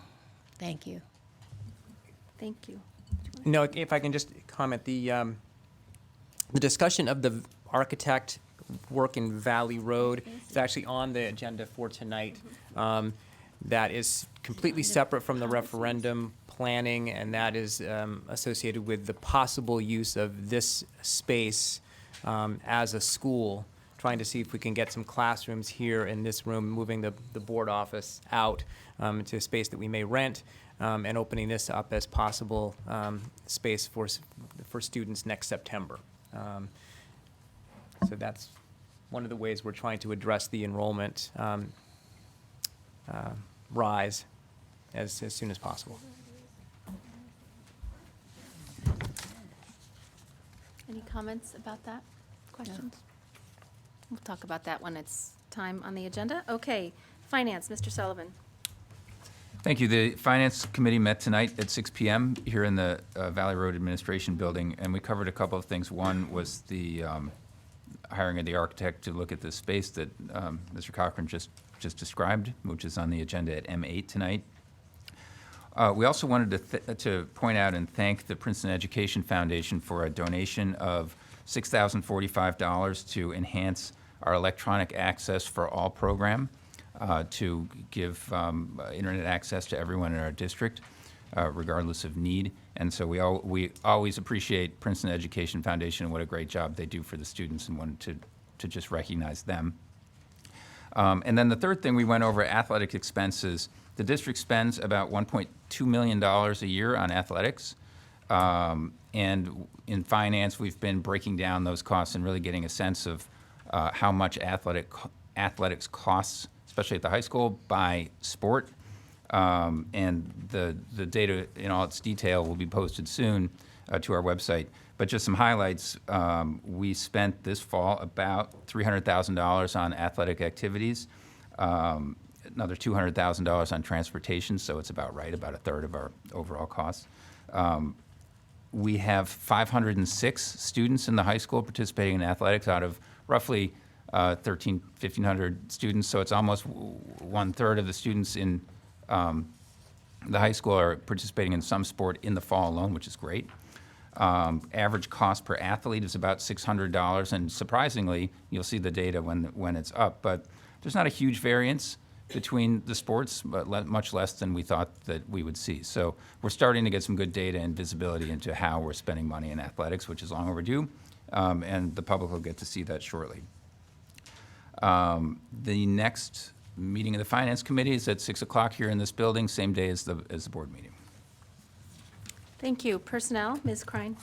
Thank you. The Personnel Committee met last week, and the bulk of our meeting, we were reviewing and discussing the extra pay for extra service, or EPS stipends, at the elementary, middle school, and high school levels. And the committee was informed that the administration and the PREA will be designating representatives to a subcommittee that will be reviewing these stipends for non-athletic stipends later this fall, and the committee discussed the possibility of surveying students to see what their experiences have been with clubs that they have joined. And the committee recommended that the EPS subcommittee consider having annual evaluations of all advisors who receive stipends as to review their performance in their positions. The committee then reviewed and approved a new mentoring program for first-year support staff in the district. Under the program, new support staff will have a one-year mentoring partnership with an experienced support staff member. And this program is the first one of its kind in the state of New Jersey, and we'd like to thank Mr. Goldstein for his efforts in working on that. The committee then made recommendations and reviewed the district's organizational chart. And the more we go over it, the more complicated it gets. And we will do another go-around in December, and that will hopefully be finished and then put on the agenda for the new board to look at in January. Good luck with that. APR, the committee then reviewed the district and schools' annual performance review ratings for all PREA teaching and professional staff. Overall, of the 390 staff in the 15-16 school year, 265 were rated highly effective, 117 were rated effective, and 8 were rated partially effective. Half of the 8 staff members that were rated as partially effective are on corrective action plans, and the other individuals had resigned from the district. The committee reviewed leaves of absences. And in related matters, the committee was informed that 36 teachers have chosen to do the Alternative Professional Project, or APP. The APP is a substitute for this year's APR, and it's available as a voluntary option for tenured teaching staff rated highly effective in the 15-16 school year. This is the first year of the program, and the committee is hoping that the APP will increase the focus on meaningful, transformative, and innovative methods in the classroom. The committee then discussed that there are going to be 3 district-wide search committees that will need to be formed around February for the following administrative positions: Assistant Superintendent for Curriculum and Instruction, Assistant Principal at PHS, and the Athletic Director. The district-wide search committees will include representation from administrators, teaching staff, support staff, special education, parents, community, and board members. I'd like to take this moment on behalf of the entire board, who've all been working with Bonnie for a very long time, to thank you so much for all the work that you've done for this district and all the ways you've touched this district, and we wish you all the best in your endeavors in the future. And then we discussed confidential personnel matters. Our next meeting will be December 12th. Thank you. Don't you love it when Molly's giving her personnel report and all the she says something that seems completely like nothing, and all the personnel committee members snicker, and everybody else is like, that must have been a fun discussion. Anyway, go ahead. Student achievement. Short report on Student Achievement Committee, because you saw actually a lot of what we saw tonight from Principal Gruchas. But we spent the most of our meeting, which was held Monday at 2 o'clock here in this building, going over the dual language immersion program at Community Park. It's on the agenda tonight at L2. And so there's not much more that I need to say about it tonight. The next meeting of the Student Achievement Committee will be on December 9th, which is a Friday, at 12:30 p.m. here in this building. This Friday. And this Friday as well. Sorry, this one this Friday, and then December 9th. Sorry. Policy, Tom. Thank you. The Policy Committee met on November 3rd at 8:45 at Valley Road and discussed a number of items on tonight's agenda.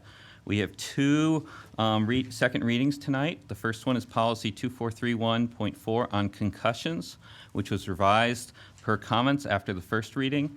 The 2 changes is we deleted a definition of concussion that started the policy, and we also added some language about cheerleading to make sure that it's clear that that is included as part of the policy, and the concussion policy applies to that. The second reading is Policy 0164 on bylaws. There was just one minor addition about adding the HIB reporting to that agenda. We have two first readings on tonight's agenda. The first is Policy 5460 on high school graduation. It represents the updated New Jersey graduation requirements, and it's a more streamlined policy than the one it replaces, and hopefully should eliminate the need to constantly revise this policy each time the state of New Jersey makes small changes to graduation requirements. That's a hope. The second one is a revised civility policy, which is the product of discussions in the policy committee over the past 6 months.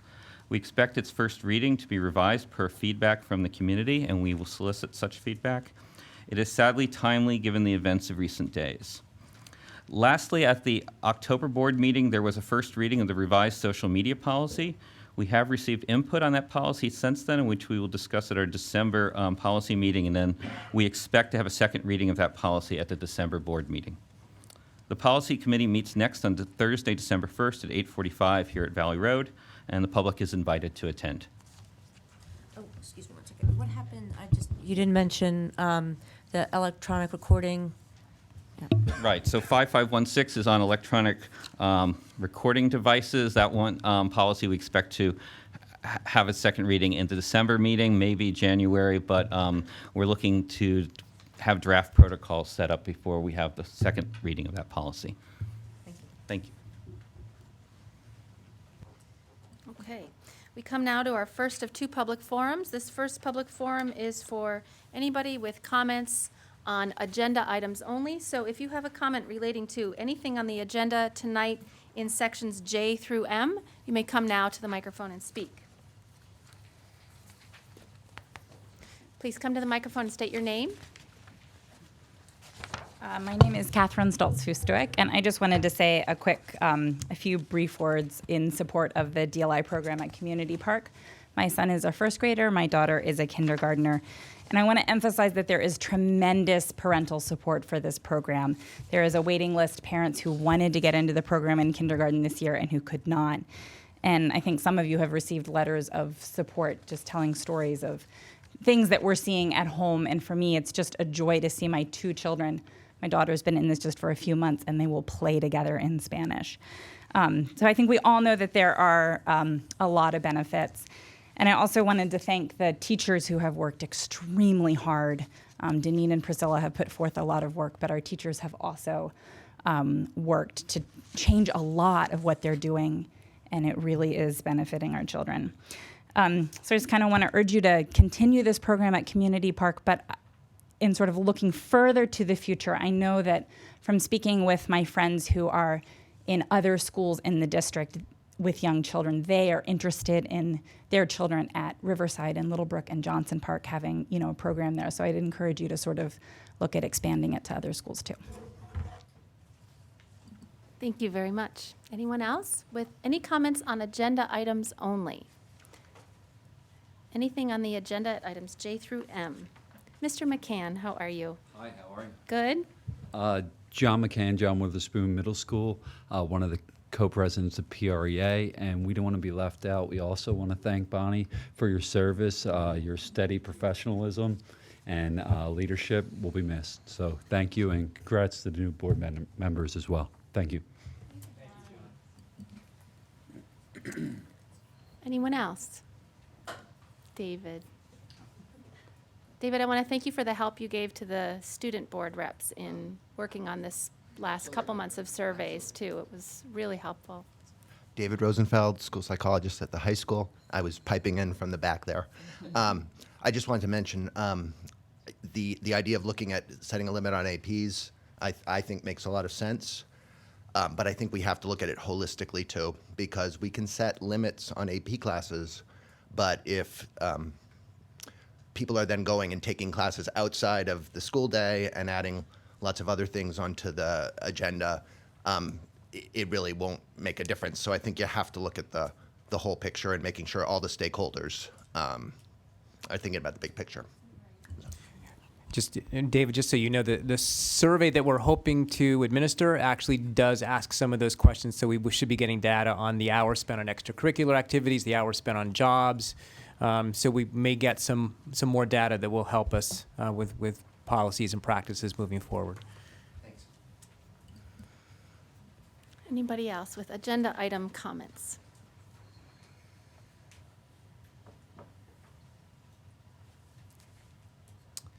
Rod Montgomery from William Patterson Court, the taxpayer. I'd like to make a little bit of a connection between the excessive workload matter and the high school graduation requirements policy, which is first reading. Okay. I don't remember exactly where, but I remember seeing in the proposed policy a provision for individualized learning experiences, including self-study and computer-based learning, unless I was hallucinating. No, it was how to, well, I'm sorry, I don't have sufficient functioning neurons to cue you as to exactly where it is. And it's the point I want to make is that if you fill up your curriculum only with lockstep courses in which the students are processed from grading period to grading period, and if they don't achieve the specified proficiency by the end of the grading period, they have failed, then you are going to set yourself up for high stress. If you have a learning experience which is student-paced, so that the student can determine how much work it is reasonable to perform per unit time, then the student can be in control of the stress in that part of the learning experience. Do you want to have a school completely done by student-paced methods? I think you'd get widespread revolt by all participants other than myself, who only have to pay for the whole thing. But if you are preparing students to be independent learners after graduating from high school, perhaps they should have some experience with learning in which they control their pacing rather than being, rather than running under the lash where the teachers or the schedule or the parents are providing the lash. You can't really protect the students against their parents unless you're ready to call family services and allege abuse. And I don't think that happens very often around here. But you can, within the school, which you control, within the curriculum, you can provide a variety of experiences, some of which are lower stress without being intellectually vacuous. Is that the correct expression? In college, we used to refer to gut courses. Thank you for your attention. Thank you for your work for Princeton students.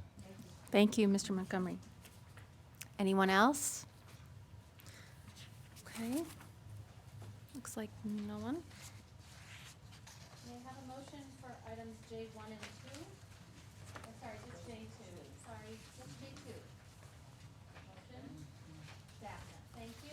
Second, anyone? Justin, thank you. Any discussion on items J2? Hearing none, all in favor?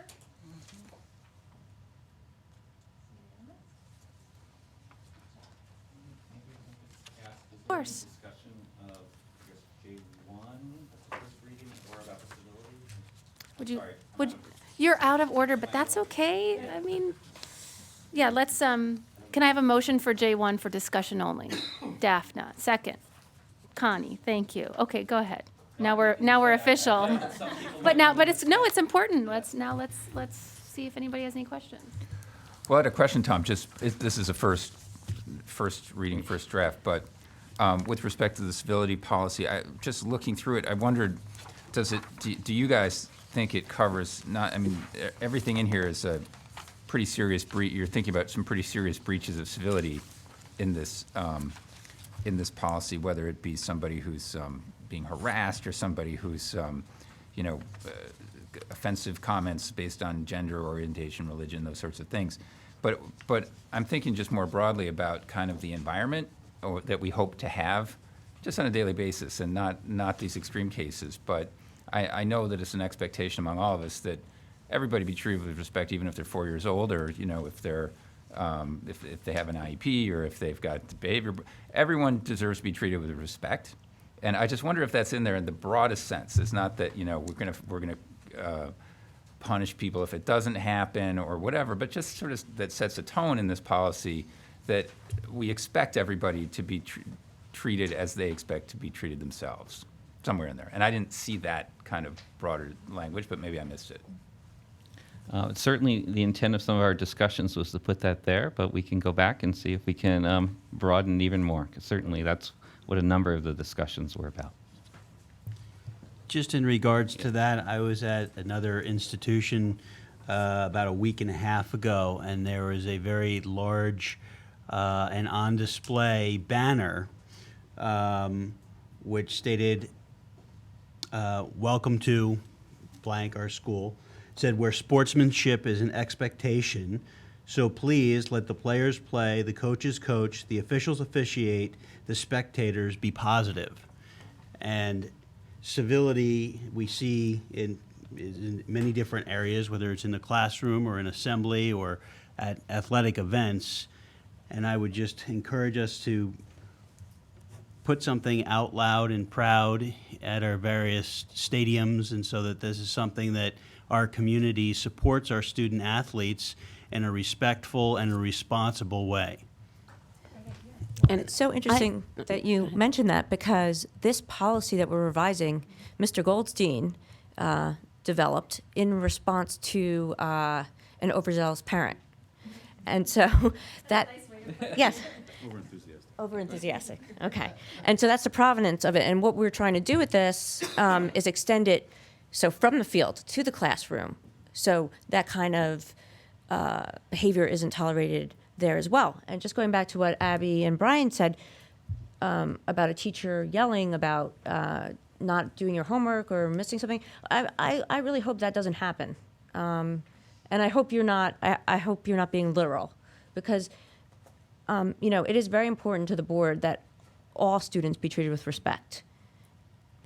And just to echo what Daphne was saying, is this idea of sort of proudly displaying this. Maybe we do that in our schools as well. Have this on the athletic court, but also have it as a reminder in every school that everyone, no matter who you are within our district, is to be treated with respect. So that's something to think about. Any other comments about the first reading policies? Okay, moving on. Item K1, may I have a motion? Molly, second? Betsy, thank you. I'm so sorry. Yeah, absolutely. Wait, for what? Yes, no, of course. It's on the motion is moved, right? We've got a first and a second. Stephanie? Yeah, okay. Good? Good, okay. Deborah Zach is retiring after 21 years of service as an occupational therapist, both at the elementary and middle school level. And for those who know Deborah, probably they know her better than I do, but for those who do know her, she's quiet, reserved, but yet she is very thorough in what she has done. And when students, I had a chance to walk in when she was working with a student one day, and the student's confidence was at a low point. And by the time that student walked out in the next couple of weeks, the student was so more self-confident than ever before. Her work with students has been extraordinary, and her work will be missed. But we wish her well. She has very exciting retirement plans, and so we hope that when she recharges to the next stage of her life, that it's a good challenge. So we thank her and wish her well. There's another retiree who everybody has spoken about on the board. To my right, Dr. Leet, and on behalf of her colleagues throughout the district, as well as those who work with her in Valley Road, we will miss her. And I just wanted to say a couple words about her. I had the pleasure of heading two search committees in which Bonnie was appointed to positions, both in 2001, when she was first appointed as the mathematics supervisor, and then 6 years later, I believe, when you were selected to be in your current position. And you have been a steady and warm leader who I know cares deeply about education and finding the best tools and methods to engage students in learning. You're always energized by visiting teachers' classrooms, especially, and getting out of Valley Road and listening to ideas, because as we know, all the good ideas come from the classrooms, not from Valley Road. And you've always been adept at finding the positives in a difficult situation. And you don't really dwell on difficulties, but rather you look for possibilities and opportunities. You've moved the district forward in many different ways. And I do remember the time, not so long ago, when we were sitting in the cafeteria for board meetings down at JW, and you were giving your comprehensive analysis of K-12 student achievement on a yearly basis. And it really was the first time that year-to-year comparisons were clear, accurate, and comprehensible, and also color-coded, too. And however, all this hard work, you did not do this by pushing a few buttons or, cutting corners. You did it by through days and days of slogging through data and creating the formats that best suited the task, which helped the district in the long run. Everybody has talked about a lot of the initiatives and programs which you have supported or guided and worked with teachers and administrators to implement during the district, and I will not repeat them. Yes, I will. A couple of them we'll talk about. We'll talk about how we've, as a district, and with the board's support, have expanded half-day preschool programs to a full-day program back in 2008, 2009. How we were able to grow the after-school and summer programming funded by the No Child Left Behind grant from around 50 students in 2008 to where it is right now, where we have over 250 students. You're good. You've got data. I got data. I learned. I learned as I watched you go for your doctorate degree over how many years? 10 years? Every day we talked about that, right?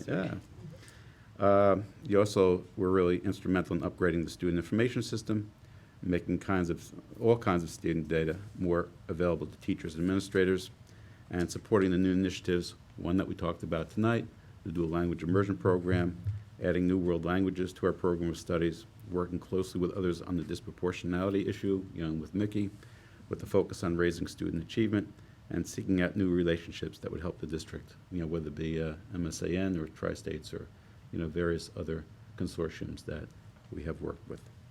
Now, I know you're laughing, but many of your coworkers have remarked to me that you've been one of the most kind and genuine and thoughtful individuals that we've had the pleasure to work with, and that one individual said to me, over the years, I've learned from her that one should never give up on the dreams that one has. I will miss seeing her smile every day and the random math facts that she so enjoys puzzling with, but I do figure it out. And I did ask someone, when is Bonnie's birthday, because I had forgotten when your birthday was, but I should have known that being the math person that you are, all you had to do was round up pi, and that would be your birthday. So you were destined from your birth date to go into mathematics. So on behalf of everybody, not just the board, but all your colleagues who've worked with you on a day-by-day basis, we wish you well, and we hope the next chapter of your life is as rewarding as the time we spent with you. Thank you, Lou. That was really nice.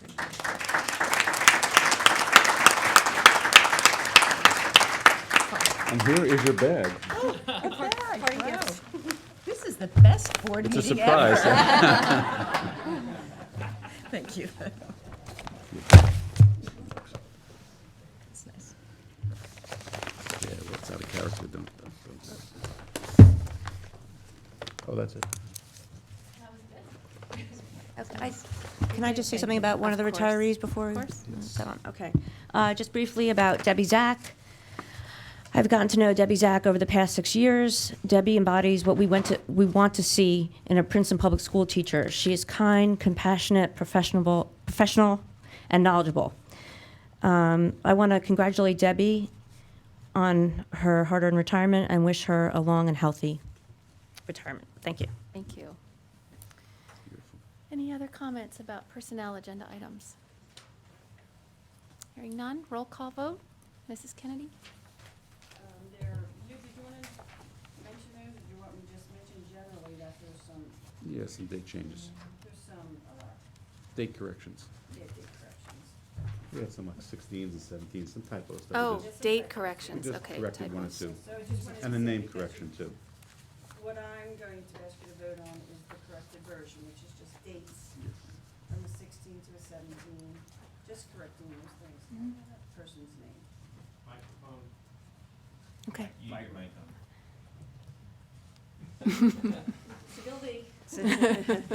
So the, anyway, there are some typos that were corrected. So what I'm asking the board to vote on is corrections such as, page 1, it said 16 to 16 when it should be the year 16 to the year 17. There were a couple others like that, and then one person's name was corrected to be Beth, not Elizabeth. Okay. So it's no adding or taking anybody away, it's just some typo things. Got it. All right. Okay. Everybody we're good understand now. that? All right. Mrs. Kennedy, please call the roll. Andrew Spalla, Yes. Patrick Sullivan, Yes. Betsy Calver-Baglio. Yes.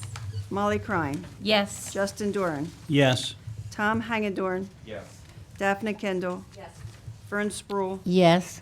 Connie Witter, Yes. and Evelyn Spahn. Yes. Thank you.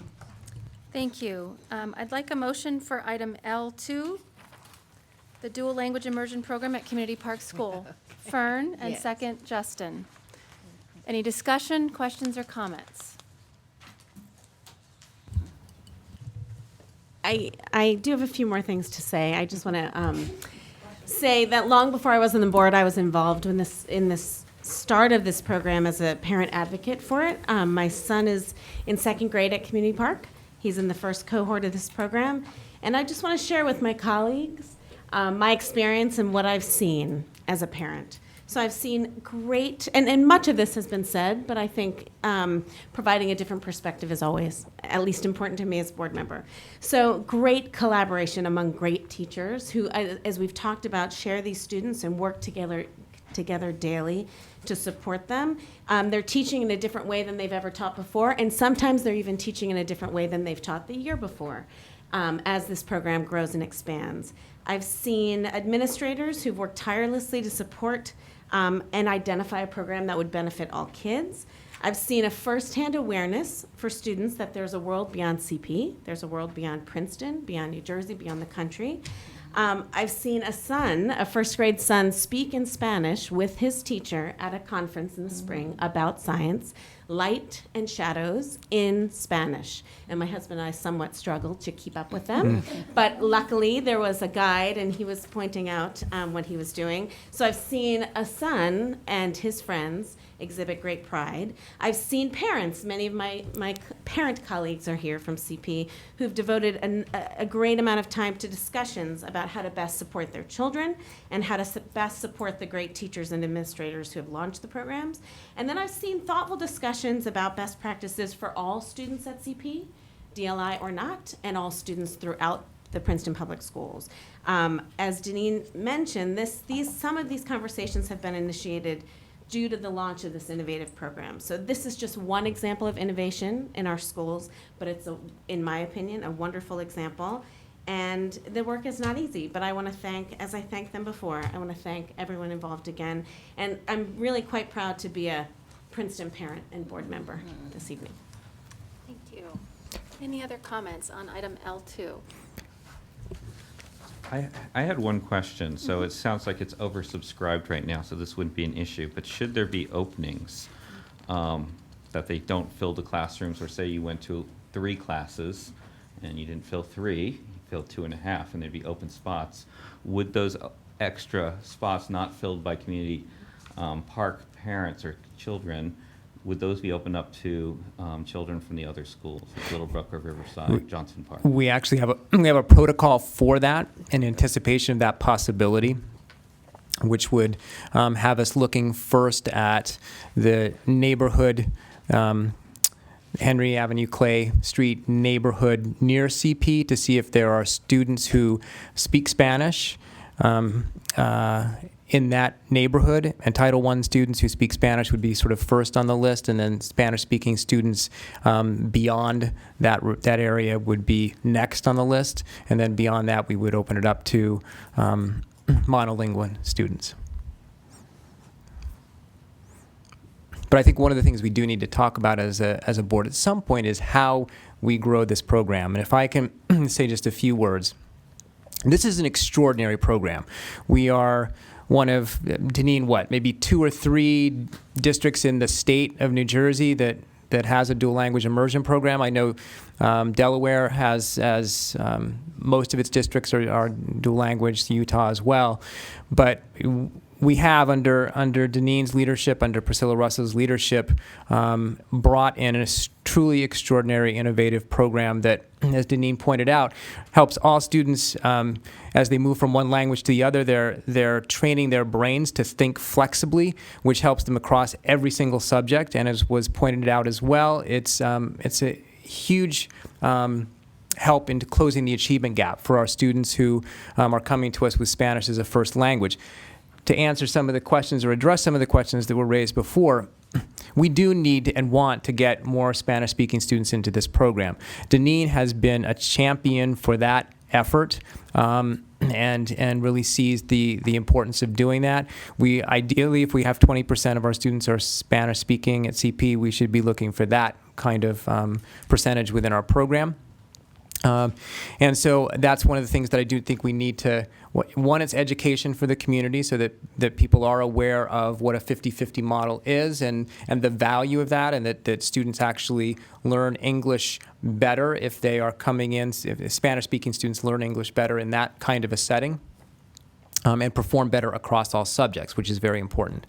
And then we need to think at ways to pull in more Spanish students. And I think that's part of as we think about expanding space in this area, if we are looking at more classrooms in this building as a possibility for next September in the future, we have an opportunity to think as a board, as a community, about ways that we could potentially expand the program at CP. This initiative that we're voting on right now, Deneen talked about herself as a planner. I would say a master planner. I can't think of anyone who has laid out an initiative and implemented it. It's so with such fidelity and such thought to every angle, every aspect. And I know that being able to approve this program now would allow her to continue that future planning, because she's already thinking 3-4 years down the road in terms of staffing. Deneen talked about the commitment of the parents to the program and that it takes time to see the results.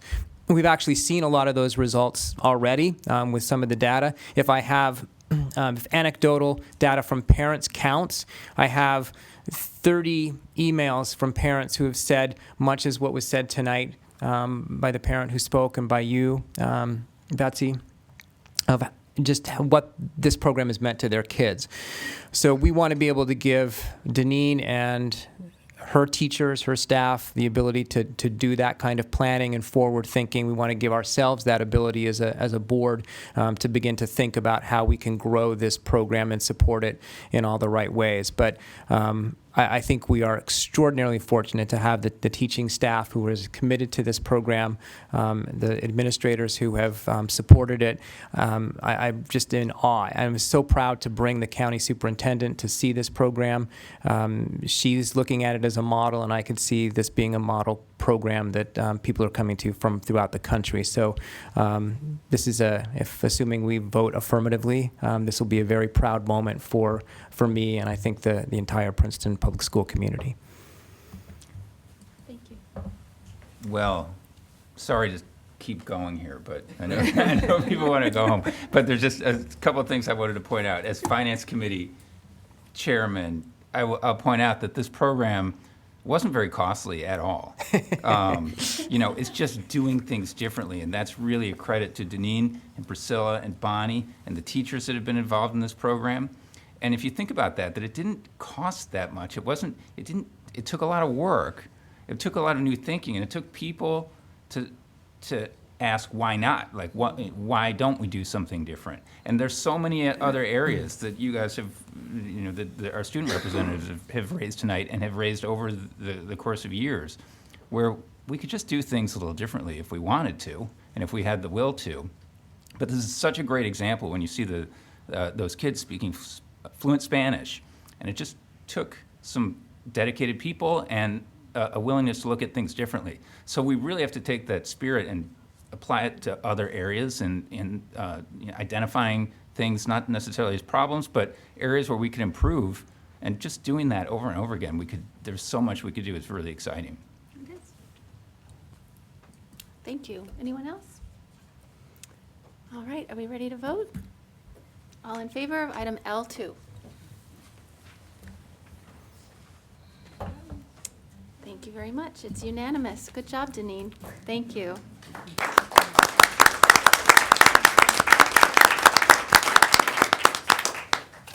Okay. From the sublime to the mundane, may I have a motion for agenda items L1, 3, 4, and 5? Justin? Second, Molly. Thank you. Any discussion? Hearing none. All in favor? Thank you. It's unanimous. May I have a motion for agenda items M, 1 through 12? That's it, right, Stephanie? Pat, second. Justin, thank you. Any discussion? I believe most of these items, the big items were addressed by Steve and Pat.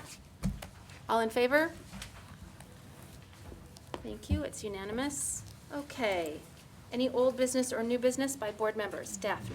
Okay, just some quick new business. In October, last month, I can't believe that was only a month ago, I attended the special education PTO meeting where Mickey, Eric, and Kristen were there, as well as a large gathering of the community. And I just wanted to share some issues that we can hopefully discuss at another board meeting.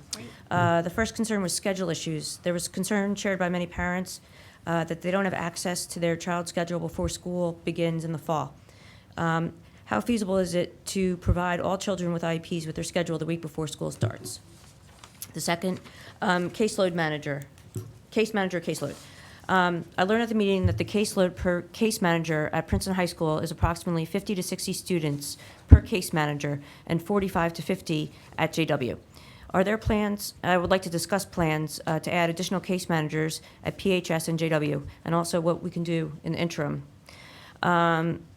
Several parents at the meeting were unaware of the School to Work program, which is really just a wonderful thing. How can we better communicate this to parents so that they are aware of this opportunity?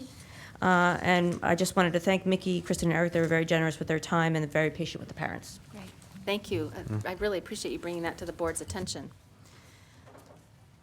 Any other old business or new business by board members? Hearing none.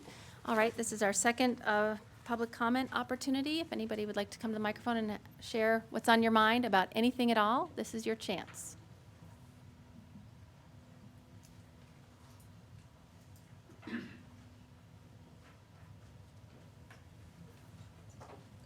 Hi, Bob Carell, Princeton High School. Abby, thank you. I love when other people make my point for me. My work here is done. No. Just to follow up on your question about scheduling and course choices, yes, we do have prerequisites, and the guidance counselors try as best they can to follow them. But when push comes to shove, the parents get what they want, okay? I have survived in this district for now going on my 21st year, I don't know, I lose track, because I took the advice of a teacher who I only overlapped with for 1 year, and he said, at Princeton High School, we don't have rules, we have guidelines. And and this leads me to tell every new faculty member when I first meet them as part of PREA that you'll very quickly learn that there's the right way to do things, the wrong way to do things, and the Princeton way to do things. And this is another example of the Princeton way to do things. We get kids, rightly or wrongly, who don't meet the prerequisites in the course every year, every course. And it's not a large number, but it's not an insignificant number. You know, out of 100 kids, if 7 or 8 kids don't meet the prerequisite, they occupy 25 to 30% of your time outside the classroom giving extra help. And sometimes the kids didn't meet the prerequisites and are fine, but most of the time there's a reason we have those prerequisites. And I don't have, unless we have rules instead of guidelines, a way of enforcing that and keeping that in place. That's all I wanted to bring up. Thank you. Thank you, Dr. Carell. Always enlightening, especially for those board members who don't yet have children at the high school.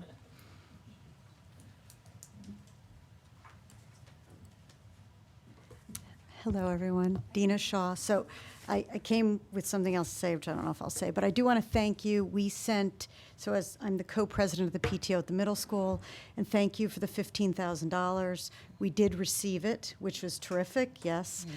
The total bill, what? You were worried. We were, because we weren't sure we were getting the money, and then we didn't know how we were going to pay for it, in all honesty. We sent more than 40 children on either full or partial scholarship to DC. They had a wonderful trip. The total cost of the trip is still being calculated, but it's north of $22,000. And that's without photo and some of the things that some of your children who are older may have had, because we had to reduce it. But nonetheless, the trip went off.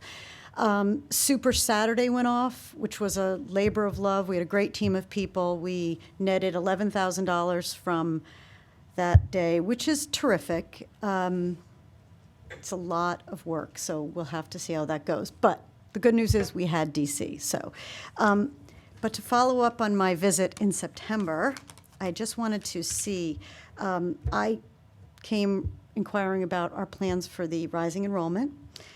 I went and saw our mayor 2 weeks ago and Tim Quinn 2 weeks ago and asked them, because I was interested, how is it that we were so surprised by this large number of children? And how do we prevent that next year when at Avalon Bay alone there will be 150 2- and 3-bedroom apartments that come online between now and September? And there's a big playground there. So obviously, the people who have Avalon Bay are planning for it to have lots and lots of children. And to my surprise, the mayor and Tim Quinn said the following, that you knew that this was going on, that the Board of Ed knew that there's communication between the Board of Ed and the township.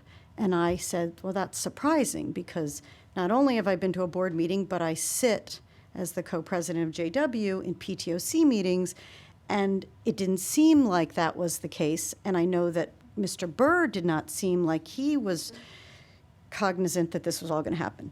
But I don't know, I'm just bringing that to your attention, because maybe something can be done. And then the mayor did ask me, you know, Dina, what do you want?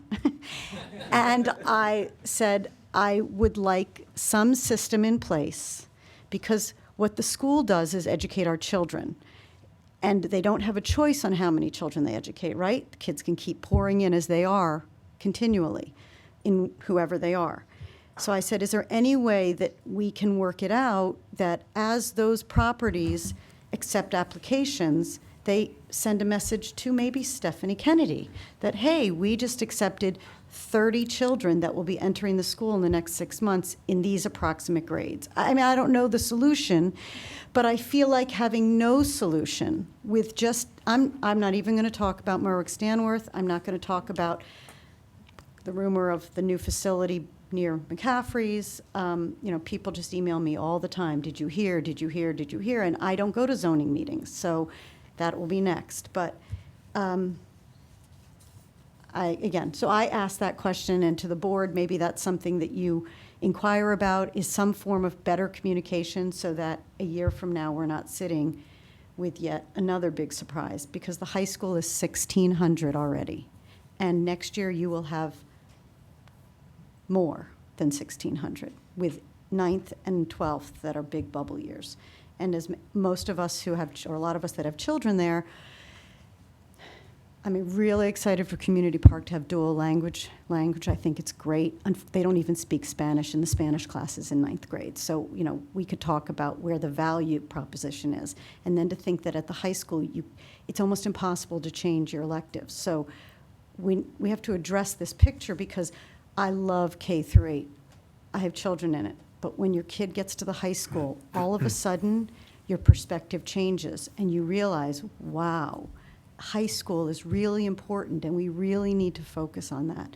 And then my last question is, do we as a town have, or we as a school board, have an ideal class size, a target class size? Because one of the other things that I was told in my meeting, well, it wasn't really a meeting, but I went to the open questions for the mayor and Tim Quinn, is they looked at me and they said, Dina, don't worry.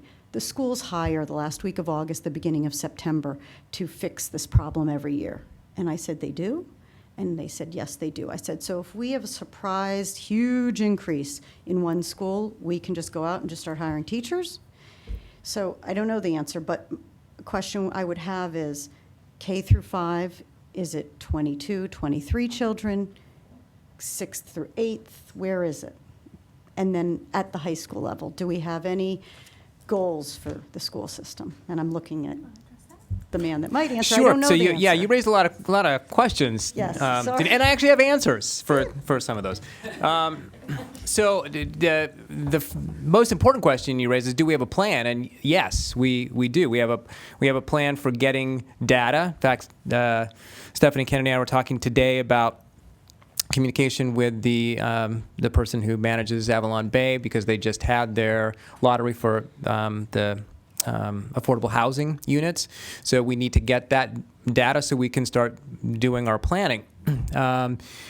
When we are looking at the middle school in particular, which is, I know, one of the areas that you're concerned about, there are 280 students in the 8th grade class. It's a very large class. There are 202 students in our current 5th grade class. So next year, assuming no new move-ins, we're looking at an almost 80 student drop at the middle school. We obviously will take a look at Avalon Bay and the other, new developments to see if there are middle school students, but it's unlikely we're going to get 80 new kids coming to just the middle school, grades 6, 7, and 8 next year. When we think about our transition plan before we can, once we have to get a referendum planned, but once we have a plan in place, then we're allowed to put temporary structures up for offices and classrooms, and so that is part of the plan at the high school. I'm more concerned right now about the high school, quite honestly, in terms of that 8th grade class moving up. I mean, I've looked at the numbers. Our numbers should stay just over 1,600, but I don't know what students we may be getting from Avalon Bay. So when you talk about our communication with the mayor, we have good communication with the municipality, but there's no way that any of us can predict at exactly what grade levels kids are going to be moving into this area. So Copperwood, we had no idea that was on our radar. We have 21 students from what was a 55 and over community. And can they add more? I believe they can. We are in the process of right now developing the plan to deal with space for the long term. That's the referendum planning. And at the same time, we're looking at the short term, which is why Ms. Kennedy is moving us so quickly to take a look at space in this building and rent space elsewhere for all of us in the board office so we can reclaim this back as a school. That will buy us more classrooms. So we're going to continue I'm happy to update you and the board every meeting in terms of where we stand. But I will not have, until we get clear data from Avalon Bay, that's our next step. But we were told we wouldn't really have clear numbers in terms of contracts moving forward until January. Okay. And then 2 other questions. Yep. So if we've had this big increase and one of my questions I asked the mayor was, so I know that one of their beefs is with the building, the construction of single-family homes. I live in Littlebrook. I built one. Okay, I'm mea culpa. But I pay a lot of taxes for my home. So have we seen an increase in the amount of money we have as a school district because of this increase in building?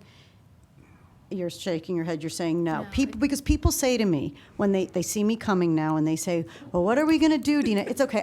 You know what? I started with the world of the phones, and now I'm on to this, and maybe the next one, I have one more for you. But but that's interesting, because then people say, well, that can't be the case, Dina. That can't be the case. There's more money in the system. And I said, so one of my requests at the PTOC level is I would like someone to come in and explain the funding formula of how money trickles down.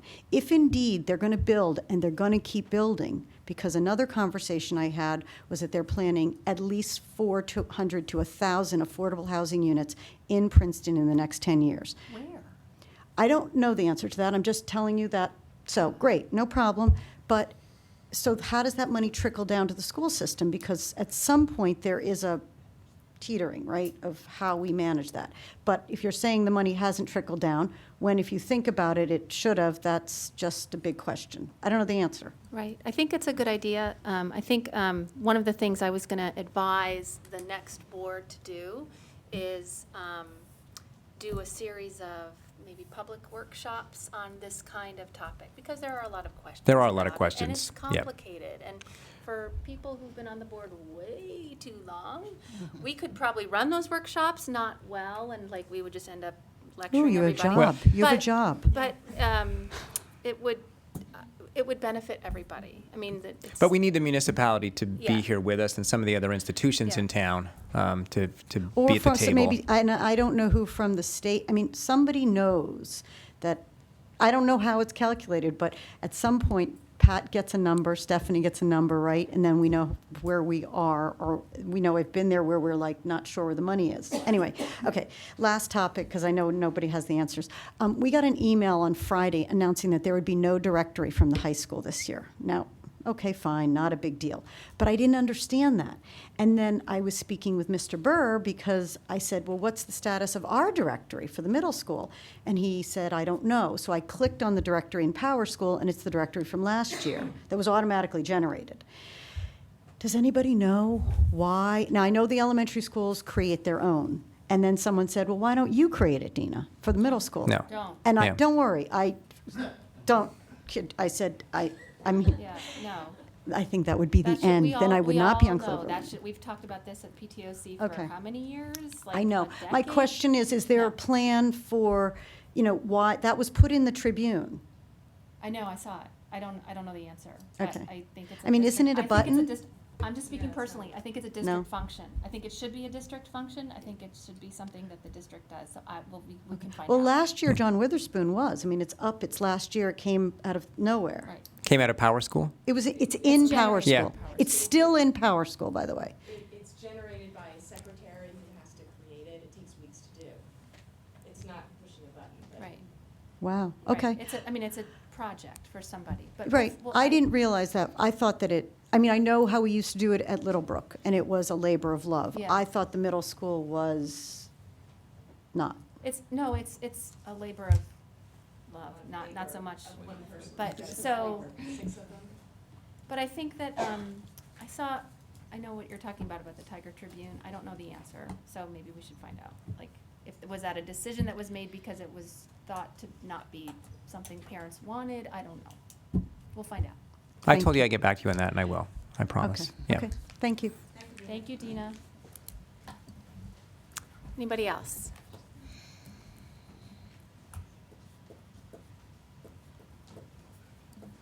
Rob Dodge from Princeton. Just also a comment on the last speaker's question about funding increases. And I think actually Stephanie's district budget at a glance, it's pretty straightforward. How much was the budget last year? Multiply that by 2%, and that's the budget for this year.